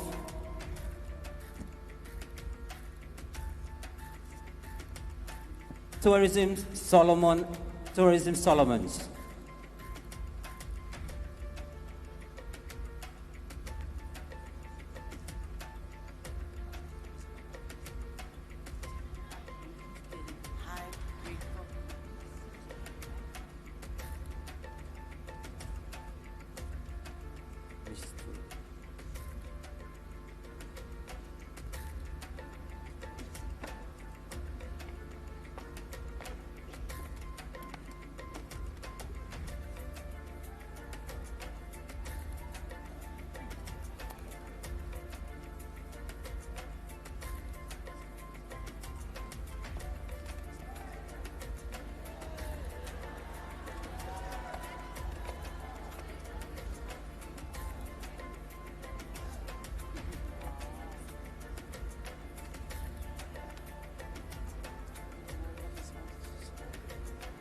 Okay, let's move.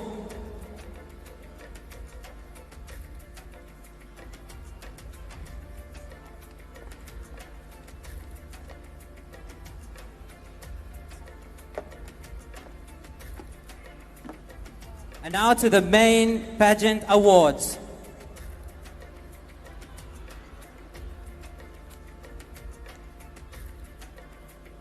To the main pageant awards.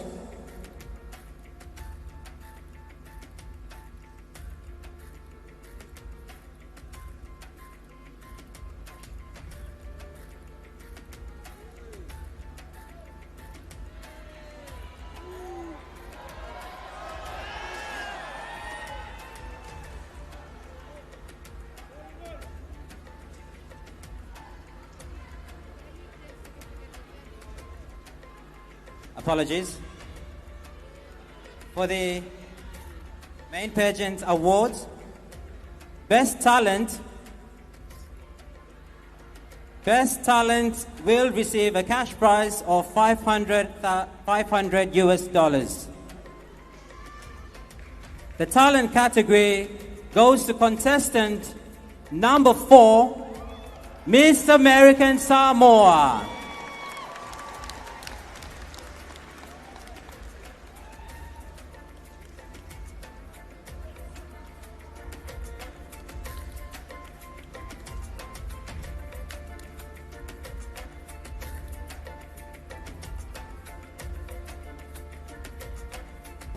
Ladies and gentlemen, a round of applause for Miss American Samoa. Our next main award is Best Interview. The winner will receive a cash prize of 500 US dollars. And the Best Interview contestant is contestant number 2, Miss Samoa.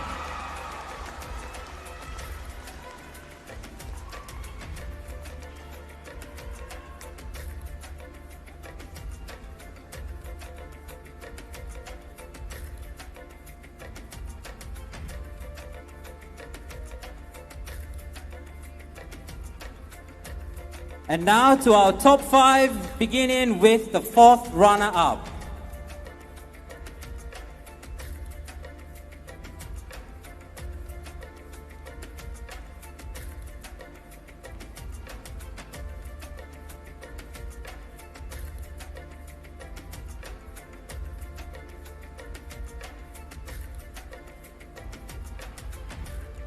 Our 4th runner-up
So we just have to get the scrutineers back on stage.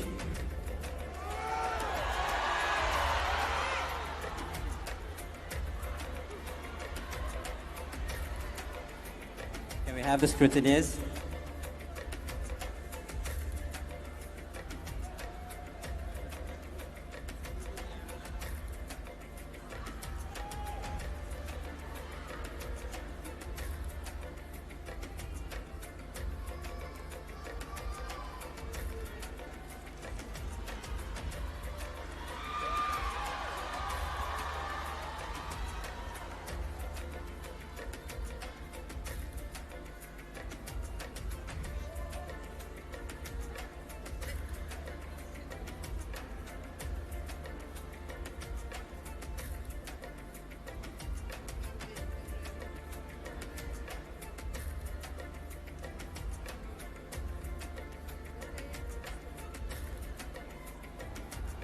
Okay, ladies and gentlemen, the fourth runner-up is contestant number 8, Miss Cook Islands.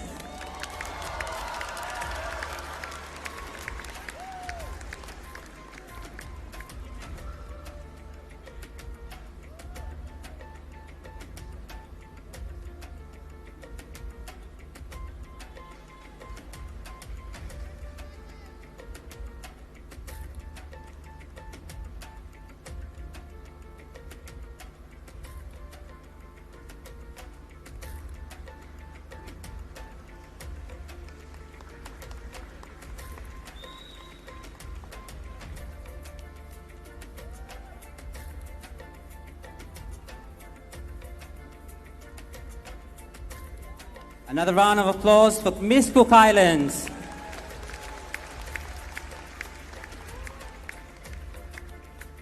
The third runner-up will receive a cash prize of $1,500. The third runner-up is contestant number 1.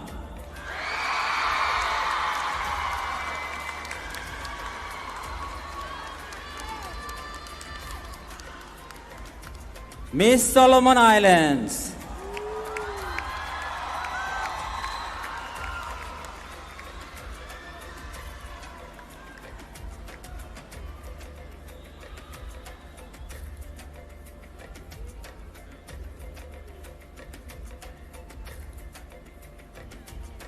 Another round of applause for Miss Solomon Islands.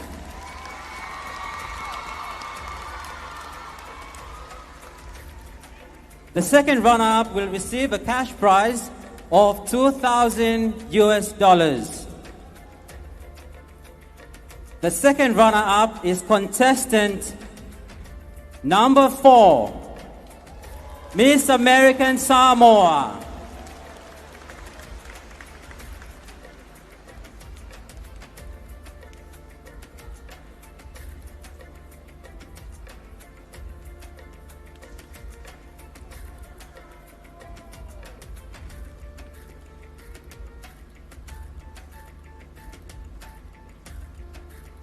Another round of applause for Miss American Samoa.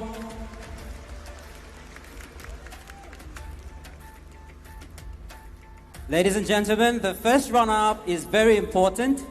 In the event that the Miss Pacific Islands is unable to fulfill her term, for whatever so reason, the first runner-up is crowned as Miss Pacific. The first runner-up will receive a cash prize of $3,000. One of these ladies is about to be crowned Miss Pacific Islands, and she'll go on to represent the region at various regional and international events. Our new Miss Pacific Islands will receive a cash prize of $5,000. Ladies and gentlemen,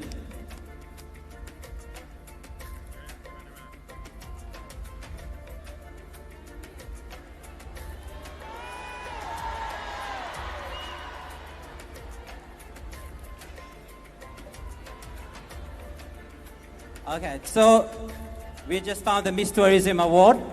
So the Miss Tourism Award, before we announce the winner, is Miss American Samoa for Miss Tourism Award.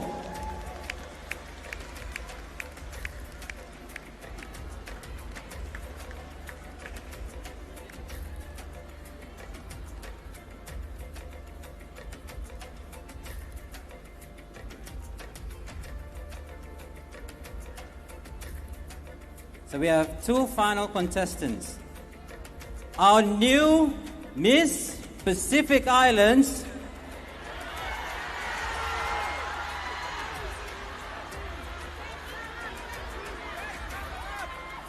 first runner-up. First runner-up. Silence. The first runner-up is contestant number 3. Miss Tonga.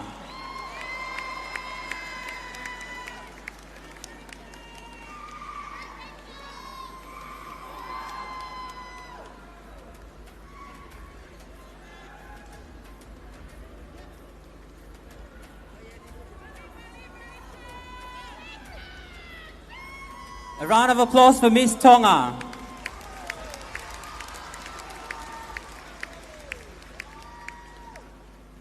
And finally, ladies and gentlemen, our new Miss Pacific Islands is Miss Samoa, contestant number 2.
Ladies and gentlemen, our new Miss Pacific Islands, Miss Samoa.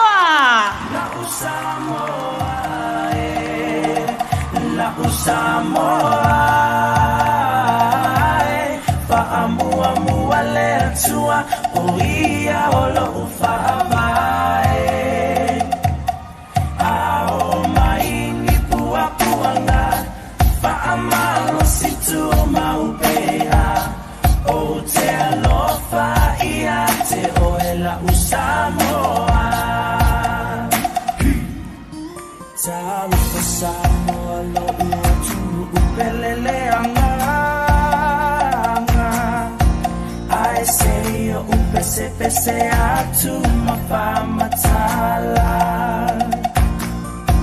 Lomutamo fiele mafaya upena famatala Uanu merita sifo ioe ile Pacifica La Usamoa La Usamoa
La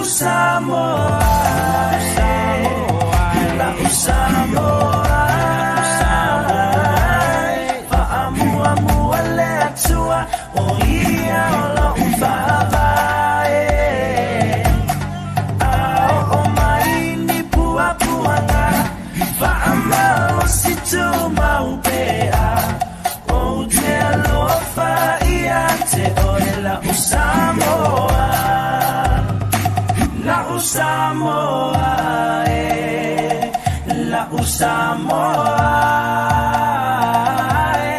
Fa'amua mua lea tua o ia olo o fa'amae A o mai ni pua puanga Fa'amalo si tu maupea O te alofa ia te oela usamoa Tawi ko Samoa lo ua tunu upelele anga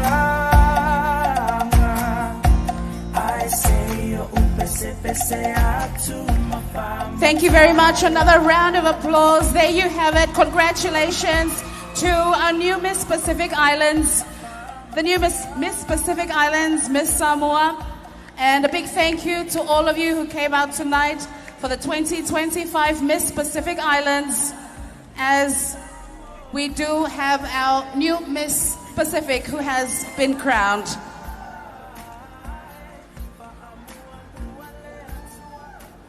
Congratulations to all of the 8 beautiful contestants who have been serving this week. I understand they've had a really tight schedule this week, but they have all made their countries proud. Once again, ladies and gentlemen, please put your hands together for the 8 contestants of the Miss Pacific Islands 2025.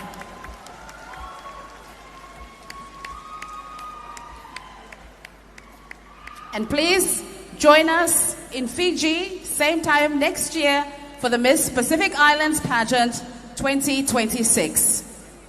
From all of us here in the Happy Isles of Solomon Islands, it's good night to you all.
Talofa Lava. You're watching TV9.